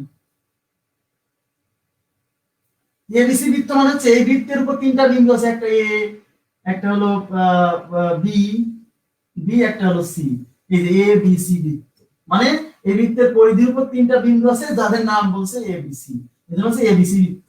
বুঝছেন, তাহলে এবিসি বৃত্তের কেন্দ্র ও, তাহলে এটার যে কেন্দ্র আছে সেটা হলো ও। Okay fine. এবার হচ্ছে এটি ও বিটি উক্ত বৃত্তের দুটি স্পর্শক, এটি ও বিটি, হ্যাঁ দেখেন দুটা স্পর্শক, একটা নাম এটি আর একটা নাম বিটি। তাহলে বলেন তো এটি ও বিটি দুটো স্পর্শক যদি হয়, এই এটি আর বিটির মধ্যে কমন কি আছে, টি, মানে বুঝে নিচ্ছি আমরা যে এই দুইটা স্পর্শকই, এটি একটা স্পর্শক বিটি একটা স্পর্শক, মানে বিটি একটা স্পর্শক এটি একটা স্পর্শক, তার মানে হলো এই টি বিন্দুটা কমন বিন্দু, অর্থাৎ স্পর্শক দুইটা টি বিন্দু থেকে আসছে। কেন, এর সাথেও টি আছে, তাহলে এই এ থেকে টি পর্যন্ত, বি সাথেও টি আছে, তাহলে বি থেকে টি পর্যন্ত, তার মানে এই স্পর্শকটা শুরু হয়েছে বাইরের সেই বহিস্থ সেই বিন্দু টি থেকে। বুঝা গেছে সেটা, তাহলে এই যে টি, এই টি বিন্দু থেকে এই এ বিন্দু স্পর্শক এটি আর এই বি বিন্দু স্পর্শক বিটি, এই যে এটি আর বিটি স্পর্শক। Okay fine.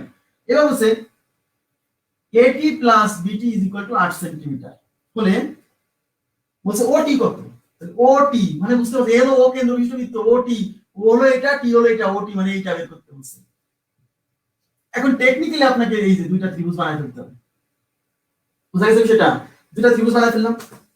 এখন আমাকে বলেন এই যে এটি আর বিটি, মানে এই এটি আর এই বিটি মিলে 8, আর আমরা জানি বহিস্থ কোনো বিন্দু থেকে অঙ্কিত স্পর্শকের দৈর্ঘ্য সমান হয়, অর্থাৎ এইটাও যতটুকু এইটাও ততটুকু, তাহলে দুইটা মিলে 8 হলে এইটা 4 এইটা 4। ক্লিয়ার, তার মানে এইটুক 4 পাইছি এইটুক 4 পাইছি, সরাসরি দেয়া নাই যে এটার মান 4 এটার মান 4, এই দুইটা যোগফল দিয়ে আছে 8, আপনাকে বুঝে নিতে হবে যে এই দুইটা কি হয়, এটা সমান হয়। আচ্ছা এখন দেখেন, আর এই ও ব্যাসার্ধ দিয়ে আছে কত, ব্যাসার্ধ দিয়ে আছে কত, ব্যাসার্ধ OA, OA is equal to 3 centimetre, OA মানে হচ্ছে যে ও থেকে এ পর্যন্ত এটা 3 সেন্টিমিটার।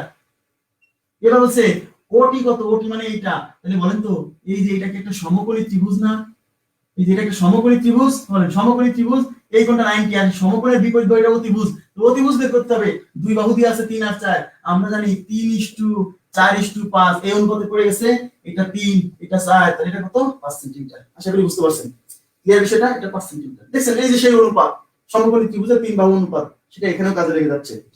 মানে একটা জিনিস ভালোভাবে শিখলে সেটা কত জায়গাতে কাজে লাগবে এরকম ঠিক নেই, অনেক জায়গাতে আপনি কাজে লাগাতে পারবেন, বুঝতে দিচ্ছি। আচ্ছা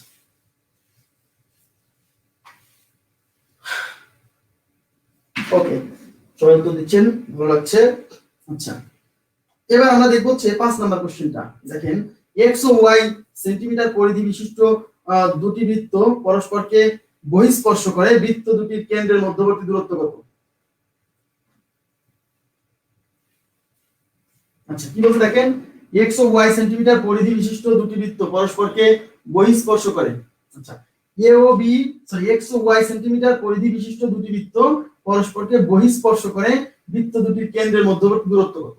আচ্ছা তাহলে দেখেন দুইটা বৃত্ত, এটার পরিধি x, পরিধি মানে পুরোটা দৈর্ঘ্য x, আর একটা বৃত্ত, এই দুইটা বৃত্ত পরস্পরকে বহিঃস্পর্শ করছে। আমার এই বৃত্ত দুইটা সাইজ সমান হয়ে গেছে, যদিও যদিও সমান নাও হতে পারে, আমি জানি না। আচ্ছা তাহলে বহিঃস্পর্শ করছে, বলছে এটার পরিধি x, এই পুরোটা মানে এই পুরো সার্কেলের দৈর্ঘ্য হচ্ছে x, আর এই পুরো সার্কেলের দৈর্ঘ্য হচ্ছে y। বলছে এদের কেন্দ্রের মধ্যবর্তী দূরত্ব কত? এদের কেন্দ্রের মধ্যবর্তী দূরত্ব কত? আমি আপনাদের বলছিলাম দুইটা বৃত্ত যদি পরস্পরকে বহিস্থভাবে স্পর্শ করে, তাহলে এদের কেন্দ্রের মধ্যবর্তী দূরত্ব হলো, এটার ব্যাসার্ধ যদি r1 হয় আর এটার ব্যাসার্ধ যদি r2 হয়, তাহলে এদের কেন্দ্রের মধ্যবর্তী দূরত্ব হলো এদের ব্যাসার্ধের যোগফলের সমান। তার মানে এদের কেন্দ্রের মধ্যবর্তী দূরত্ব হচ্ছে r1 প্লাস r2, তাহলে r1 প্লাস r2 করতে হবে। এখন r1 অপশনের দিকে তাকালে বোঝা যাচ্ছে, অপশনের দিকে তাকালে দেখছি আমরা সব অপশনগুলো x আর y এর মাধ্যমে প্রকাশ করা। তাহলে x আর y কি? x আর y হচ্ছে পরিধি, পরিধি মানে এই পুরো সার্কেলের দৈর্ঘ্য, এই পুরো সার্কেলের দৈর্ঘ্য হলো y। তার মানে আমাকে এই r1 আর r2 বের করতে হবে এই x আর y এর মাধ্যমে, ক্লিয়ার?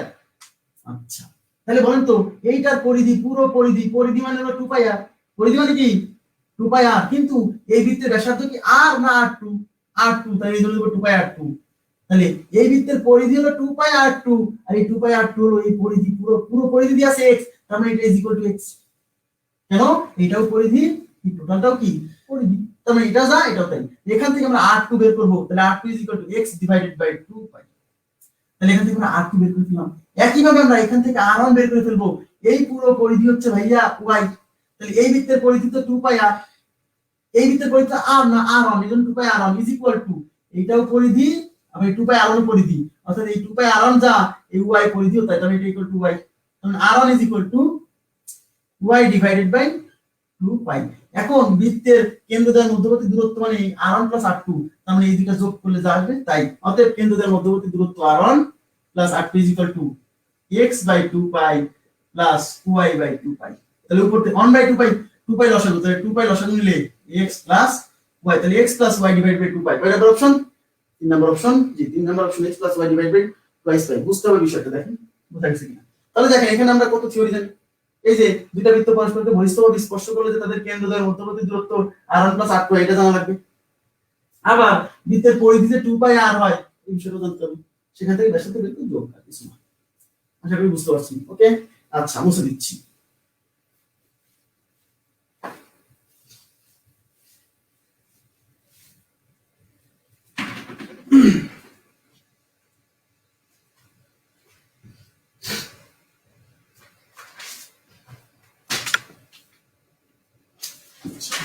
শুরু করবো।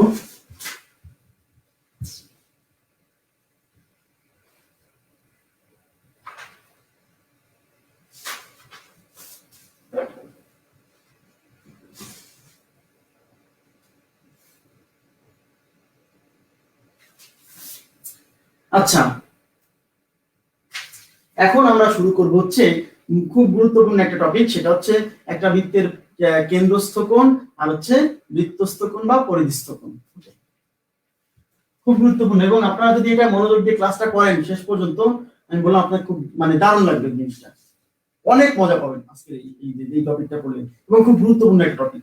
বৃত্ত থেকে এই টপিক থেকে বেশি প্রশ্ন আসছে থিওরি থেকে। হ্যাঁ, আচ্ছা, তাহলে প্রথমে আমি আপনাদের দেখা হচ্ছে বৃত্তস্থ কোণ বা বৃত্তস্থ কোণ বা পরিধিস্থ কোণ বা পরিধিস্থ, বৃত্তস্থ কোণ বা পরিধিস্থ কোণ। ওকে, আচ্ছা, না একটু পরে ওগুলো পরে একটু থিওরি বুঝাইনি, তারপরে আর একটা হচ্ছে কেন্দ্রস্থ কোণ। বৃত্তস্থ কোণ বা পরিধিস্থ কোণ এটা একই জিনিস, মানে বৃত্তস্থ কোণ যা বোঝায় পরিধিস্থ কোণ তাই বোঝায়, ঠিক আছে। আর একটা জিনিস হচ্ছে কেন্দ্রস্থ কোণ। আচ্ছা, ও কেন্দ্রস্থ কোণ, কেন্দ্রস্থ কোণ। ওকে, আচ্ছা, এখন প্রশ্ন হচ্ছে অনেকে না বৃত্তস্থ কোণ আর কেন্দ্রস্থ কোণ চেনে না। মাইন্ড করেন না, আপনাদের আমি রিয়েলি চেনে না। আমি অনেক মানুষ দেখেছি যারা কেন্দ্রস্থ কোণ আর বৃত্তস্থ কোণ ভালোভাবে চেনে না। কোন চাপের উপর দণ্ডায়মান, কোন চাপে অন্তর্লিখিত, এই যে বিষয়গুলো, এটা ভালো করে না বুঝলে আপনি ধরতে পারবেন না। যখন চিত্রটা একটু ঘুরাই দেওয়া থাকবে, সহজ আসলে সবাই পারবে ভাই, ঘুরাই দেওয়া থাকলে পারেই, কিন্তু অনেকেই পারছে না। আচ্ছা, আমি চিত্র আঁকাচ্ছি।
আচ্ছা, সবাই প্রথমে এই তিনটা চিত্র দেখেন, তারপর আমি এক এক করে দেখাচ্ছি। এই যে কোণটা, এই যে কোণটা সি কোণ বা থিটা কোণ। এই থিটা কোণটা সবাই মনোযোগ দেন প্লিজ, একটু মনোযোগ দেন, এখানে কিন্তু ঝামেলা আছে, আবার বলছি, ক্লিয়ার করেন, এখন ক্লাসে ক্লিয়ার হয়ে যাবে। এই কোণটাকে বলা হচ্ছে বৃত্তস্থ কোণ, আর এই কোণটাকে বলা হচ্ছে কেন্দ্রস্থ কোণ। কেন? যে কোণটা কেন্দ্রে থাকে সেটা কেন্দ্রস্থ কোণ। আগে বলুন কোনটা কেন্দ্রস্থ কোণ? যে কোণটা কেন্দ্রে উৎপন্ন হয় সেটা কেন্দ্রস্থ কোণ, যেটা এই বৃত্তে উৎপন্ন হবে বা এই যে পরিধিতে উৎপন্ন হবে সেটা পরিধিস্থ কোণ বা বৃত্তস্থ কোণ। এটা বলা হচ্ছে বৃত্তস্থ কোণ বা পরিধিস্থ কোণ। কেন? ওই কোণটা পরিধির উপরে আছে, পরিধির সাথে লাগানো, আর এই কোণটা কোথায় আছে? কেন্দ্রে আছে, এই জন্য নাম কেন্দ্রস্থ কোণ। বোঝা গেছে বিষয়টা? আচ্ছা, এখন প্রশ্ন হচ্ছে এই যে কোণটা, এই কোণটা দাঁড়ায় আছে কার উপর? হ্যাঁ, এই কোণটা দাঁড়ায় আছে এই চাপের উপর। এই যে এবি চাপ, এই যে এবি চাপ, এই চাপের উপর দাঁড়ায় আছে।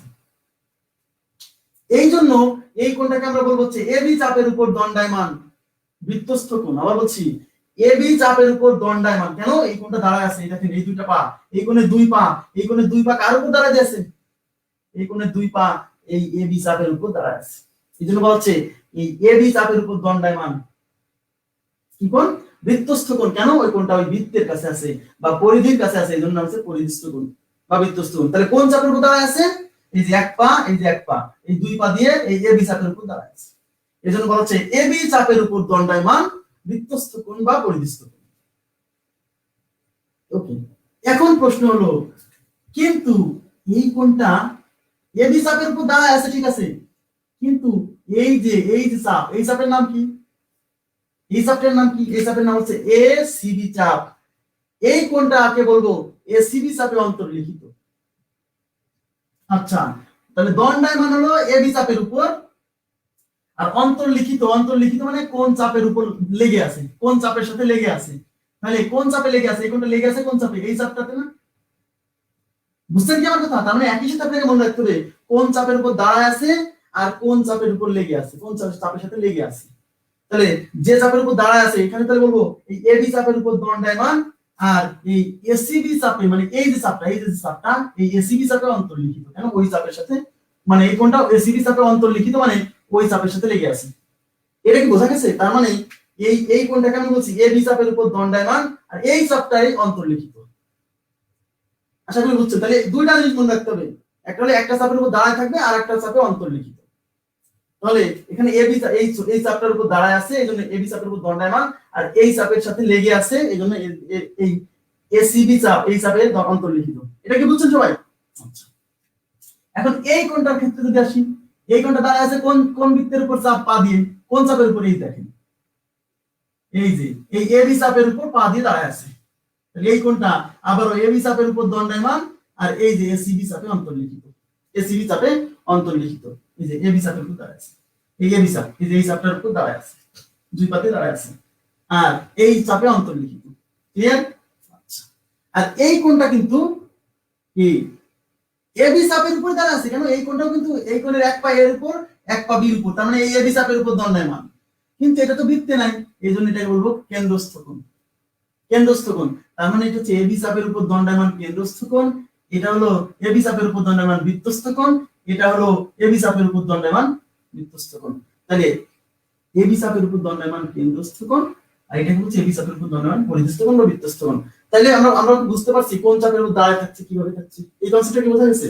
আচ্ছা, এখন দেখেন আরো চিত্র আঁকতে হবে।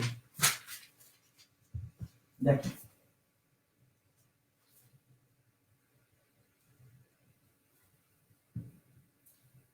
আচ্ছা, এবার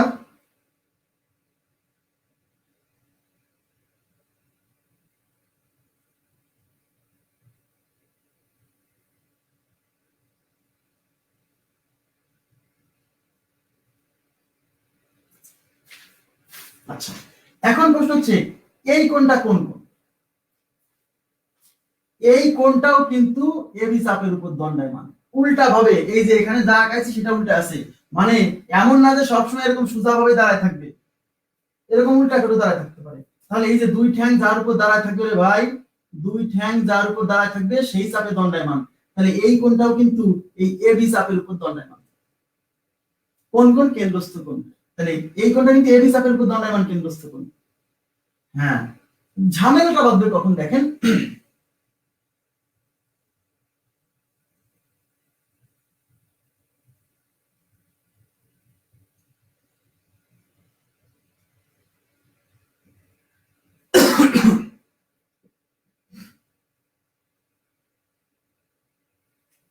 এই যে কোণটা, এই যে কোণটা দেখেন, একটু মনোযোগ দেন প্লিজ। এই যে কোণটা আছে, এই কোণটা কোন চাপের উপর দণ্ডায়মান? এইটা কিন্তু, এই কোণটা কিন্তু ভাইয়া এই চাপের উপর দণ্ডায়মান না। এবার এই কোণটা কিন্তু এই যে এই চাপের উপর দণ্ডায়মান। বোঝা গেছে? এবার এই কোণটা কিন্তু ভাইয়া এই চাপের উপর দণ্ডায়মান কেন্দ্রস্থ কোণ। তার মানে এবার বলবো এসিবি চাপের উপর দণ্ডায়মান কেন্দ্রস্থ কোণ হচ্ছে এটা, এসিবি চাপের উপর দণ্ডায়মান। আচ্ছা, আর এখানে এই কোণটা নিছি, তাহলে এই কোণটা দাঁড়ায় আছে কোন চাপের উপর? এই চাপের উপর। তো যারা বুঝতে অসুবিধা হয় তারা মাথায় রাখবেন, এই বৃত্তে এই কোণের যে দাগটা যেদিকে, এই চাপটা নেবেন সেই দিকে। এই কোণের এই যে কোণের যে সার্কেল দিচ্ছে না, কোণের জন্য যেটা দেখাচ্ছেন, এইটা যে যে যেদিকে থাকবে, এই কোণটা হচ্ছে সেই চাপের উপর দণ্ডায়মান। দেখেন এটা এইদিকে ছিল, তাহলে এইটার কোন দিকে? এই চাপের উপর দণ্ডায়মান। এবার মনে রাখতে পারেন, ঠিক আছে? এই যে এই কোণটা যেদিকে, এই যে কোণটা যেদিকে, এর চাপটা সেদিকে। তার মানে এই কোণটা দণ্ডায়মান এই চাপের উপর, এই কোণটা হলো এইদিকে, তাহলে এর চাপটা এইদিকে, অর্থাৎ এই কোণটা এই চাপের উপর দণ্ডায়মান। ক্লিয়ার? তার মানে এটা হলো এসিবি চাপের উপর দণ্ডায়মান কেন্দ্রস্থ কোণ। কেন? কোণটা কেন্দ্রে আছে। আচ্ছা, অনেকে বলতে পারেন যে এত কথা বলছেন কেন? কারণ আছে ভাই, নাহলে চিত্র দেখে পরে বুঝতে পারবেন না। এই জন্য প্রত্যেকটা কেজ আমি দেখা দিচ্ছি। এইবার মনোযোগ দেন, এবার যদি এট এ টাইমে আমি কেন্দ্রস্থ বৃত্তস্থ একসাথে দেখাই, দেখেন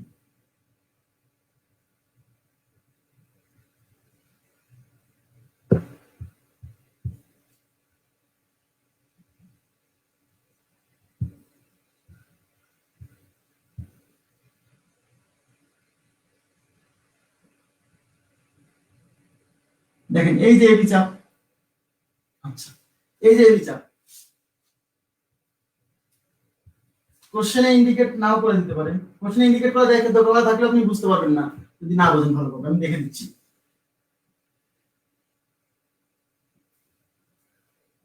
তাহলে বলেন এই যে কোণটা, ধরেন এটা থিটা 1, এই কোণটা এই যে এবি চাপের উপর দাঁড়ায় আছে, এবি চাপের উপর দাঁড়ায় আছে, দেখেন এবি চাপের উপর দাঁড়ায় আছে, এই যে এক পা এর উপর এক পা বির উপর, মানে এবি চাপের উপর দাঁড়ায় আছে। কোন কোণ? বৃত্তস্থ কোণ বা পরিধিস্থ কোণ। এবার এই কোণটা এক পা দেখেন এর উপর আর এক পা দেখেন বির উপর, তার মানে এই কোণটাও এবি চাপের উপর দাঁড়ায় আছে, তাহলে দুইটা কোণই এবি চাপের উপর দাঁড়ায় আছে, এটা ধরেন থিটা। এখন একই চাপের উপর দণ্ডায়মান, এই জন্য এই দুইটা কোণকে বলা হবে একই চাপের উপর দণ্ডায়মান বৃত্তস্থ কোণ। একই চাপ, সেম চাপ, এটাও যে কোণের চাপের উপর দাঁড়ায় আছে, এটাও সেই চাপের উপর দাঁড়ায় আছে, একই চাপের উপর দণ্ডায়মান বৃত্তস্থ কোণ বা পরিধিস্থ কোণ। আচ্ছা, এবার একই সাথে বৃত্তস্থ কোণ থাকবে, পরিধিস্থ বা কেন্দ্রস্থ কোণ থাকবে।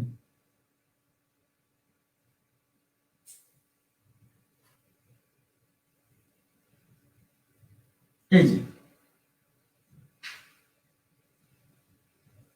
এবার তাকান, এবার তাকান, এই যে কোণটা, এই কোণটা কোন চাপের উপর দণ্ডায়মান? এবি চাপের উপর দণ্ডায়মান, কেন্দ্রস্থ কোণ। আর এই কোণটা ওই এবি চাপের উপরই দণ্ডায়মান, কেন? এই কোণের এক ঠ্যাং এর বির উপর, এই কোণের এক ঠ্যাং বির উপর, তার মানে এইটা এবি চাপের উপর দাঁড়ায় আছে। আর এরও এক ঠ্যাং এর বির উপর, এক ঠ্যাং এর উপর, মানে এই কোণটা এবি চাপের উপর দণ্ডায়মান, তার মানে এই একই চাপের উপর দণ্ডায়মান, এটা কেন্দ্রস্থ কোণ, এটা বৃত্তস্থ কোণ, একই চাপের উপর দণ্ডায়মান। আচ্ছা, এখন চিত্রগুলো দেখাই তো, থিওরি দেখাতে হবে, নাহলে তো। তাহলে একটা হলো কি বলেন তো, একটা হচ্ছে চাপের উপর দণ্ডায়মান, আর একটা হচ্ছে একটা চাপে অন্তর্লিখিত। আচ্ছা, এখন দেখেন, ধরেন এরকম থাকতে পারে, চিত্রগুলো দেখেন কেমন কেমন হতে পারে।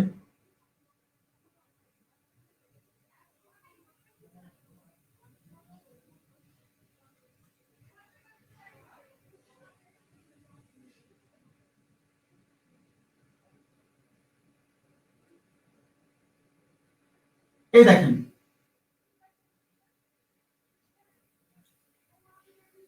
এবার দেখেন এই যে এই যে কোণটা, এই কোণটা, এই কোণটা দেখেন, এই যে এক পা এর উপর এক পা এর উপর, এক পা বির উপর, তার মানে এই কোণটা দেখেন এই এবি চাপ, এই চাপের উপর দাঁড়ায় আছে। সবসময় যে নিচে এরকম সুন্দর করে দেওয়া থাকবে ভাই, এরকম না। এই জন্য বারে বারে বলছি যে মানে যেরকম মানে সাইড টাইডে দেওয়া থাকতে পারে, এই জন্য একবার ভালো করে বুঝে নেন। আচ্ছা, তার মানে কি হচ্ছে, দেখেন এই যে চাপ, এই এবি চাপের উপর দাঁড়ায় আছে, এই যে এই কোণটা এবি চাপের উপর দাঁড়ায় আছে, তার মানে এই কোণটা হলো এই এবি চাপের উপর দণ্ডায়মান বৃত্তস্থ কোণ বা পরিধিস্থ কোণ। আর এই কোণটাও কিন্তু দেখেন এই এবি চাপের উপরই দাঁড়ায় আছে, কেন? এই যে এক পা বির উপর আর এক পা এর উপর, তাহলে এবি চাপের উপর দণ্ডায়মান বৃত্তস্থ কোণ। তার মানে একটা সাইড দিয়েও যেতে পারে। যদি আবার এরকম দেয়, কোনো সমস্যা নেই। এই দেখেন, এই যে এরকম, এই কোণটা কি এই এবি চাপের উপর দাঁড়ায় আছে, কেন? এক পা এর উপর, এই যে এক পা এর উপর এক পা বির উপর, তাহলে এই কোণটাও কিন্তু এই এবি চাপের উপর দণ্ডায়মান। কোন কোন কোণ? পরিধিস্থ কোণ বা বৃত্তস্থ কোণ, এরকম থাকতে পারে। আচ্ছা, এবার দেখেন চিত্রগুলো কেমন কেমন হতে পারে, আমি এটা বলছি শুধু, আর কিছু না ভাই। আচ্ছা, ধরেন এরকম হলো।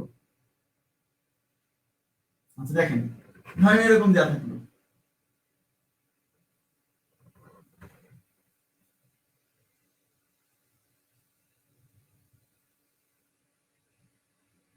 দেখেন এটা থিটা 1, এটা থিটা 2, এটা এ, এটা বি, ওকে, এটা বি, এটা সি।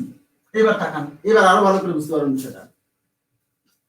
এই যে এই কোণটা, এই কোণটা কিন্তু ভাইয়া এইদিকে না এরকম দিছি, তার মানে এই চাপের উপর দণ্ডায়মান, তার মানে এই কোণটা কিন্তু ভাইয়া এই চাপের উপর দণ্ডায়মান, কেন? এই যে সার্কেল এদিকে দিছি, সুতরাং এর নিচে যেটা আছে সেই চাপটার উপর দণ্ডায়মান, তার মানে এটা হলো এ ডিবি চাপের উপর দণ্ডায়মান কেন্দ্রস্থ কোণ।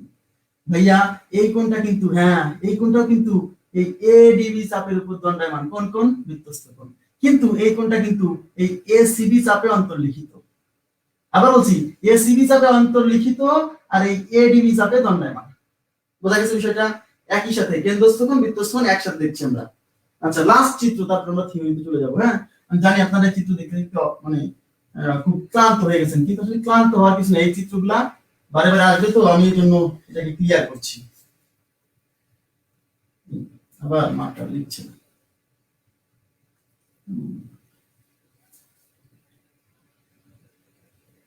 আচ্ছা, লাস্ট চিত্র, কোনো সমস্যা নাই, তারপর আমরা থিওরিতে চলে যাব, থিওরি থেকে অঙ্ক লিখব। এটা হলো এ, এটা হচ্ছে বি, এটা হচ্ছে ও, ঠিক আছে, এটা হচ্ছে সি, এটা হচ্ছে ডি। এই যে এইটা হলো কি কোণ থিটা 2 আর এই যে এটা হলো থিটা 1। আচ্ছা এখন সবাই তাকান তো ভাইয়ারা যে এই কোণটা কোন চাপের উপর দণ্ডায়মান, এই কোণটা হলো এই যে চাপটা এরকম গেছে মানে এই যে এই চাপের উপর দণ্ডায়মান।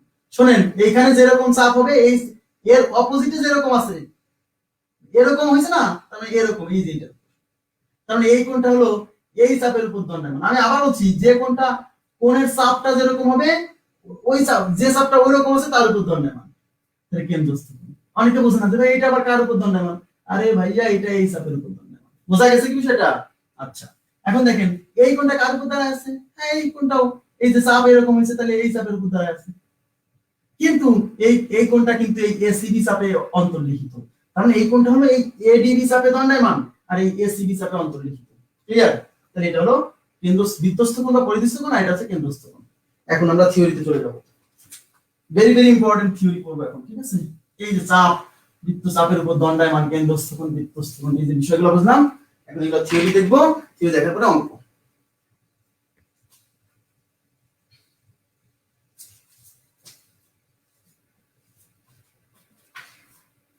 আচ্ছা একই চাপের উপর দণ্ডায়মান কেন্দ্রস্থ কোণ বৃত্তস্থ কোণের দ্বিগুণ, ভেরি ভেরি ইম্পর্টেন্ট।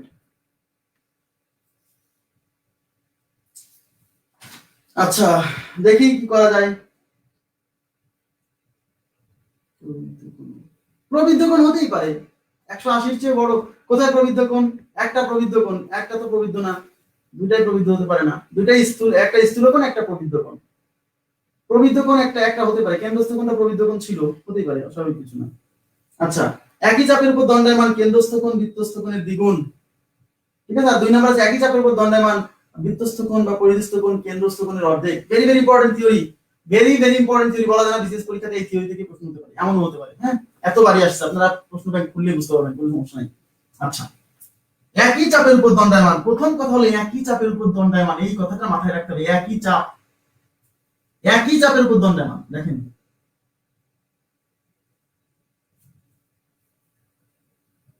একই চাপের উপর দণ্ডায়মান, একই চাপের উপর দণ্ডায়মান, একই চাপ, কথাটা মাথায় রাখতে হবে। একই চাপের উপর দণ্ডায়মান কি? একই চাপের উপর দণ্ডায়মান কেন্দ্রস্থ কোণ বৃত্তস্থ কোণের দ্বিগুণ, ভেরি ভেরি ইম্পর্টেন্ট। বৃত্ত আঁকাচ্ছি আগে, দেখেন ভালো করে।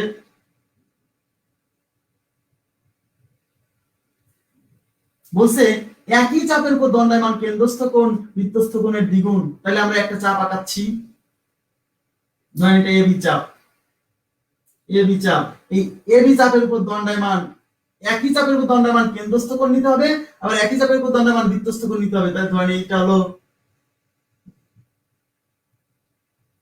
এটা হলো বৃত্তস্থ কোণ,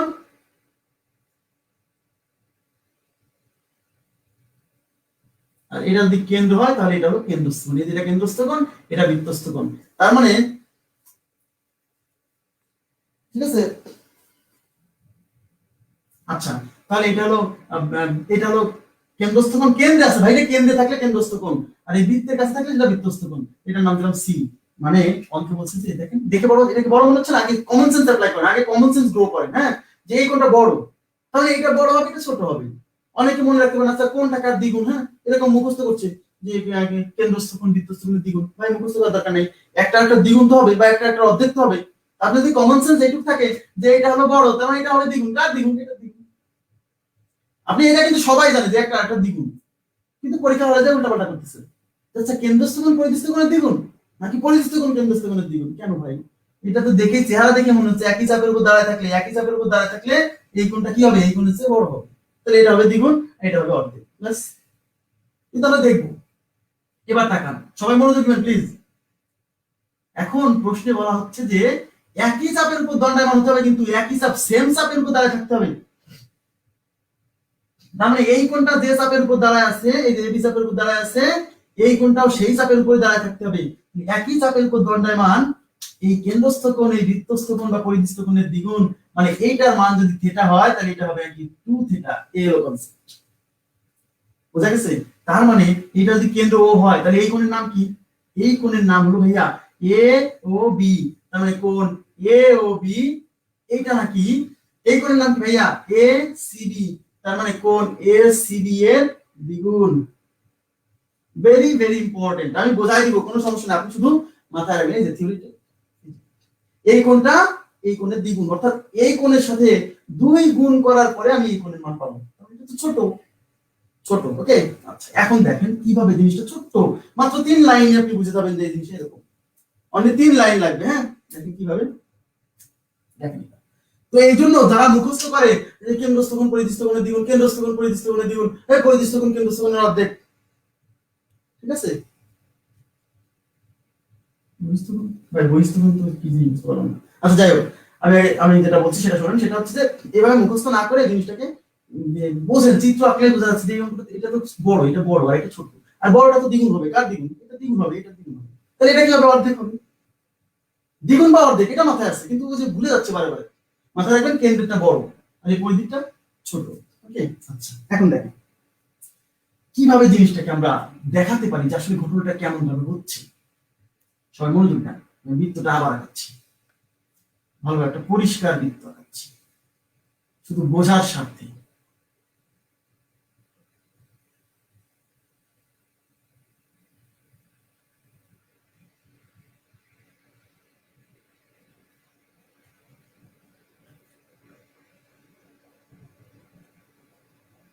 আচ্ছা এখন দেখেন, আমি যদি এই কোণটাকে দেখাতে চাই যে এই কোণটা হচ্ছে এটা দ্বিগুণ, তার জন্য আমাদেরকে যে কাজটা করতে হবে,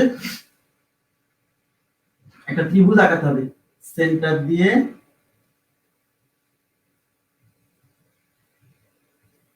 সবাই মনোযোগ দেন, এই যে একটা ত্রিভুজ আঁকালাম, এই যে ত্রিভুজ, তাহলে দেখেন এ সিও একটা ত্রিভুজ, আবার বি সিও একটা ত্রিভুজ। ওকে ফাইন, এবার এই ত্রিভুজটা এই সিও বাহুটাকে একটু বর্ধিত করলাম, এই যে অল্প একটু বর্ধিত করলাম, সিও বাহুটাকে একটু বর্ধিত করলাম প্রমাণের সুবিধার্থে, আপনাদের তো দেখাচ্ছি, স্যার কিছু না, প্রমাণ লাগবে না। হ্যাঁ এই যেটাকে একটু বর্ধিত করলাম, সিও বাহুটাকে বর্ধিত করলাম, এই দেখেন বর্ধিত করলাম।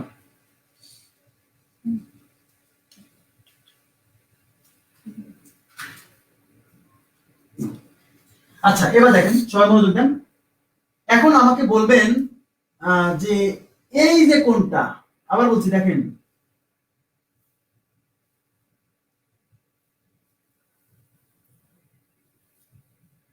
এই কোণটা যদি এক্স হয়, এক্স, খেয়াল করেন প্লিজ,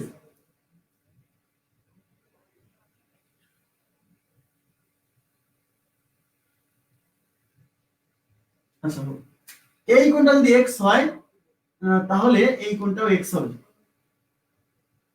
এই কোণটা এক্স হলে এই কোণটা এক্স হবে, কেন, কারণ এ সিও বা এ ও সি একটা সমদ্বিবাহু ত্রিভুজ, আপনারা কি বুঝছেন যে এ ও সি একটা সমদ্বিবাহু ত্রিভুজ, এ ও সি সমদ্বিবাহু, সমদ্বিবাহু ত্রিভুজ, সমদ্বিবাহু ত্রিভুজ কিভাবে দেখেন, কারণ কেন্দ্র থেকে এই যে পরিধি পর্যন্ত ও এটা হলো ব্যাসার্ধ, আবার ও সি এটাও ব্যাসার্ধ, আর একটা বৃত্তের ব্যাসার্ধগুলো কি হয়, সমান হয়, তার মানে এই ও এ বাহু যতটুকু এই ও সি বাহু ততটুকু, কেন্দ্র থেকে পরিধি পর্যন্ত দূরত্ব মানে ব্যাসার্ধ, এই দুটো সমান। হ্যাঁ আর সমান সমান বাহুর বিপরীত কোণ দুটো সমান হয়, তার মানে এই এই বাহুর বিপরীত কোণ এটা, আর এই বাহুর বিপরীত কোণ এটা, দেখেন মনে করে দেখেন, সমান সমান বাহুর বিপরীত কোণ দুটো কি হয়, সমান হয়, অর্থাৎ এইটা যদি এক্স হয় তাহলে এইটাও এক্স। ওকে, এইবার তাকান, আমরা কিন্তু পড়ছিলাম ভাইয়া, একটু মনোযোগ দেন তো, এবিসি ত্রিভুজ, এবিসি ত্রিভুজের কোন একটা বাহুকে বর্ধিত করলে উৎপন্ন বহিস্থ কোণ এর বিপরীত অন্তঃস্থ কোণ দুইটা সমষ্টি সমান, অর্থাৎ এই কোণটা হবে এ কোণ আর সি কোণ বি কোণের সমান, এই কোণটা হবে কোণ এ প্লাস কোণ বি, মনে আছে, এই যে একটা তো করে থিওরি লাগছে। এবার তাকান, আমি কি বলতে পারি, এই যে এ এ ও সি, এই যে এই ত্রিভুজটা এই বাহুটাকে বর্ধিত করছি, সিও বাহুটাকে বর্ধিত করছি, সিও বাহুটাকে বর্ধিত করা হয়েছে, সিও বাহুটাকে বর্ধিত করা হয়েছে, দেখেন এ সিও ত্রিভুজের এই সিও বাহুটাকে কি বর্ধিত করা হয়েছে না, তাহলে কোন বাহুকে বর্ধিত করলে এই যে উৎপন্ন বহিস্থ কোণ, এই উৎপন্ন বহিস্থ কোণটা এর অপোজিট যে ফ্রন্টস্থ কোণ এইটা আর এটা সমষ্টি সমান, তার মানে এই বহিস্থ কোণ হবে এই কোণ আর এই কোণ সমান, অর্থাৎ এইটা x এইটা x, তাহলে এটা হবে এই x আর x, এইটুকু হবে 2x, এটুকু হবে 2x, বুঝছেন কি এটা, একটা বাহুকে বর্ধিত করলে উৎপন্ন বহিস্থ কোণ তার বিপরীত অন্তঃস্থ কোণ দুটো সমষ্টি সমান, ক্লিয়ার, আশা করি বুঝছেন। এবার তাকান, এবার ত্রিভুজ এ ও বি, ত্রিভুজ এই যে ত্রিভুজ এ ও বি এটাও সমদ্বিবাহু ত্রিভুজ, এ ও বি ও সমদ্বিবাহু ত্রিভুজ। কেন? কারণ এই যে এটা হলো ব্যাসার্ধ, এটা হলো ব্যাসার্ধ, তাহলে আমি ধরে নিচ্ছি এই কোণটা ওয়াই, এই কোণটা ওয়াই, এই কোণটা যদি ওয়াই হয় তাহলে এই কোণটা ওয়াই। কেন এই কোণটা ওয়াই? কারণ এই যে এই বাহু আর এই বাহু সমান, আর সমান সমান বাহুর বিপরীত কোণ সমান, অর্থাৎ এই কোণের বিপরীত বাহু আর এই কোণের বিপরীত বাহু সরি সমান সমান বাহুর বিপরীত কোণ সমান, এই বাহুর বিপরীত কোণ আর এই বাহুর বিপরীত কোণ, এটা ওয়াই হলে এটা ওয়াই। এবার তাকান এখানেও কিন্তু একই ঘটনা, এই যে এ ও বি ত্রিভুজের এই সিও বাহুটাকে বর্ধিত করছি, বর্ধিত করলে উৎপন্ন বহিস্থ কোণ, এই বহিস্থ কোণ এই কোণের অপোজিটে যে দুইটা কোণ আছে এটা আর এই দুটোর সমষ্টি সমান, অর্থাৎ এটা ওয়াই আর এটা ওয়াই হলে এই কোণটা হবে এই দুইটার সমষ্টি 2y। বুঝা গেল? এইবার আমাকে বলেন এই পুরো কোণটা কত? x + y, আর এই পুরো কোণটা কত? 2x + 2y। তাহলে 2 কমন নিলে কি x + y। এবার আমাকে বলেন ঘটনা ফিনিশ কি? এই যে a ও b এই পুরো কোণটা হচ্ছে 2 * x + y, আর এই কোণটা হলো x + y, তাহলে তো হয়ে গেছে প্রমাণ এই কোণটা হলো এই কোণটার দ্বিগুণ। ক্লিয়ার? সহজ। আপনি যদি ত্রিভুজ বোঝেন, আগেই বলছি ত্রিভুজে কেন 9টা ক্লাস দিছি, কেন 9টা ক্লাস ত্রিভুজে দেওয়া হয়েছে, কারণ ত্রিভুজ যে ভালো করে বুঝবে সে সব প্রমাণ করে দেবে, হোক সেটা বৃত্ত, হোক সেটা চতুর্ভুজ, হোক সেটা রম্বস, প্রত্যেকটা সামান্তরিক, ত্রিভুজ বুঝতে হবে ভালো করে, এজন্য ত্রিভুজের উপর 9টা ক্লাস দেওয়া হয়েছে। তাহলে আপনারা কি বুঝছেন সবাই যে এই কোণটার মান, এই কোণটার মান হচ্ছে 2 * x + y, আর এই কোণটা হলো x + y, এই যে পুরো কোণটা x + y, আর এই সেই এই কোণটাই তো ছিল সেই কি কোণ বলেন তো? এই যে দেখেন পরিধিস্থ কোণ বা বৃত্তস্থ কোণ। বুঝা গেছে? আর এই কোণটা ছিল হচ্ছে সেই কেন্দ্রস্থ কোণ। তার মানে তো আমরা বলতে পারি এই কেন্দ্রস্থ কোণ এই পরিধিস্থ কোণের কি দ্বিগুণ। আপনারা কি বুঝছেন? আশা করি বুঝছেন। তাহলে এই জিনিসটা মাথায় রাখবেন। আমাদের এখন এই থিওরিটা জানা থাকলে হলো, এই থিওরিটা জানা থাকলে হলো যে এই কেন্দ্রস্থ কোণ হবে এই পরিধিস্থ কোণের দ্বিগুণ। মানে এটা যদি 30 ডিগ্রি হয় ভাইয়া এটা হবে 60 ডিগ্রি, এটা যদি 60 ডিগ্রি হয় ভাইয়া এটা হবে 120 ডিগ্রি। ব্যাস। এটা যদি 40 ডিগ্রি হয় তাহলে এটা হবে 20 ডিগ্রি। মানে এটা যা এটা তার অর্ধেক, আর এটা যা এটা তার দ্বিগুণ। মানে এইভাবে মনে রাখেন, এইটা যা এটা তার দ্বিগুণ, আর এইটা যা এটা তার অর্ধেক। ব্যাস, এইভাবে মনে রাখেন। এতবার বললাম না ক্লাসে, মুখস্থ হয়ে যাওয়া উচিত, কিন্তু এতবার যে বললাম না মুখস্থ হয়ে যাওয়া উচিত। আচ্ছা, এবং আমি জানি যে আপনারা এটা জানেন, হ্যাঁ এটা কিন্তু জানেন, আমি জানি। ওকে, থ্যাংক ইউ ভেরি মাচ। এখন দেখেন তাহলে আমরা দুইটা জিনিস শিখলাম, একই সাথে দুইটা জিনিস শেখা হয়ে গেল। কেন? ওই পরিধিস্থ মানে বৃত্তের কাছে যেটা লেগে আছে ওইটা হলো কি অর্ধেক, আর কেন্দ্রে যেটা আছে সেটা দ্বিগুণ। এজন্য বলা হচ্ছে যে বৃত্তস্থ কোণ এই পরিধিস্থ কেন্দ্রস্থ কোণ পরিধিস্থ কোণের দ্বিগুণ, অথবা এই পরিধিস্থ কোণ কেন্দ্রস্থ কোণের অর্ধেক। আচ্ছা, এই যে থিওরিটা আমরা শিখলাম, এখন দেখেন সবাই মনোযোগ দেবেন, 3 নাম্বার থিওরিতে চলে যাচ্ছি একসাথে। 3 নাম্বার, একই চাপের উপর দণ্ডায়মান বৃত্তস্থ কোণগুলো পরস্পর সমান, বৃত্তস্থ কোণ বা পরিধিস্থ কোণগুলো পরস্পর সমান। ভেরি ভেরি ইম্পর্টেন্ট এটা। একই চাপের উপর দণ্ডায়মান বৃত্তস্থ কোণগুলো পরস্পর সমান। মানে এটা এবি চাপ, এই এবি চাপের উপর দণ্ডায়মান এই যে কোণ,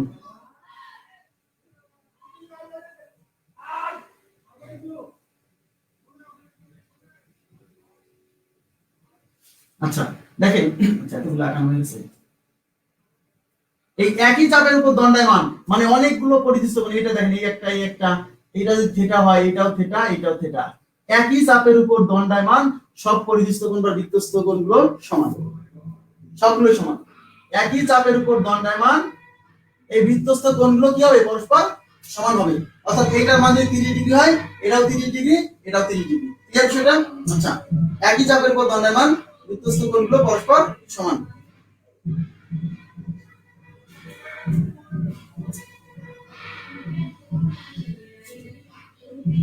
আচ্ছা, শোনা যাচ্ছে কি? আপনারা কি দেখেন তো একটু, মানে ক্লাসটা কি কন্টিনিউ করা যাচ্ছে কিনা একটু বলেন তো প্লিজ।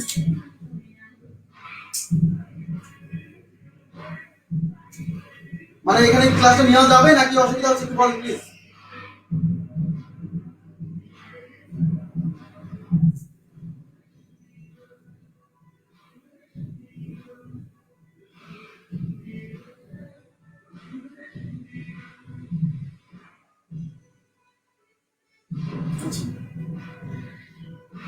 জি, এখন শুরু হলো।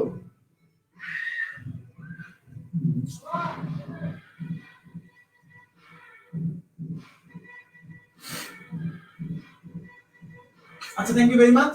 এবার দেখেন এই যে একই চাপের উপর দণ্ডায়মান, এইগুলো কি হবে? এই বৃত্তে শোনেন, একই চাপের উপর যে কটা কোণ দাঁড়ায় থাকবে প্রত্যেকটা সমান, এটাও যায় এটাও তাই এটাও তাই। যদি আরো একটা আঁকি, আরো একটা আঁকি, এটা সবগুলো সমান, সবগুলো সমান।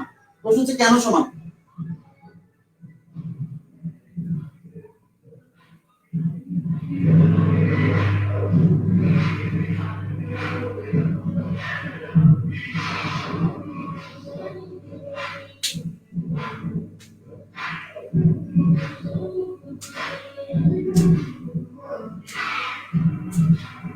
আচ্ছা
আচ্ছা আমি আসলে কি বলবো, আসলে আমি খুবই দুঃখিত। ঠিক আছে, এই আসলে একটা পাশে থেকে কিছু হয়, এটা তো আমি আসলে নিষেধ করতে পারছি না। তো আজকের মতো ক্লাসটা আমি এখানে রাখতে চাচ্ছি। তো আমি কালকে আবার ক্লাস দেবো, কালকে আগামীকাল ক্লাস দেবো। আগামীকাল সন্ধ্যা 6:30 থেকে 6:45 ভিতর, 6:45 দিকে 6:45 দিকে আমি ক্লাসটা নিবো, কারণ এই টপিকটা আমাকে ভালোভাবে পড়াতে হবে। এটা যদি একদিন গ্যাপ দেয় তাহলে এই টপিকে গ্যাপ পড়ে যাবে। কিন্তু কালকে 6:45, কালকে 6:45 আমরা আবার ক্লাস শুরু করবো। ঠিক আছে, এই সাউন্ডটা আসলে আমার নিজেরই মাথায় প্রচন্ড পরিমাণে লাগছে, কিছু মনে করেন না। আমি আবার কালকে নিয়ে যাবো। ঠিক আছে, কালকে ক্লাসটা নিবো। ভালো থাকবেন সবাই। আর এই যে যতটুকু দেখেন, আপনি কথা শোনেন, কালকে ক্লাস করার আগে আমি যতটুকু পড়াইছি কেন্দ্রস্থপন পরিস্থপন সম্পর্কে, সেটুকু অন্তত পড়ে নেবেন প্লিজ। সেটুকু পড়ে নিয়ে কালকে ক্লাসটা করুন। 6:45 আমরা ক্লাসটা কন্টিনিউ করবো। তো ভালো থাকবেন সবাই ততক্ষণ পর্যন্ত। আল্লাহ হাফিজ।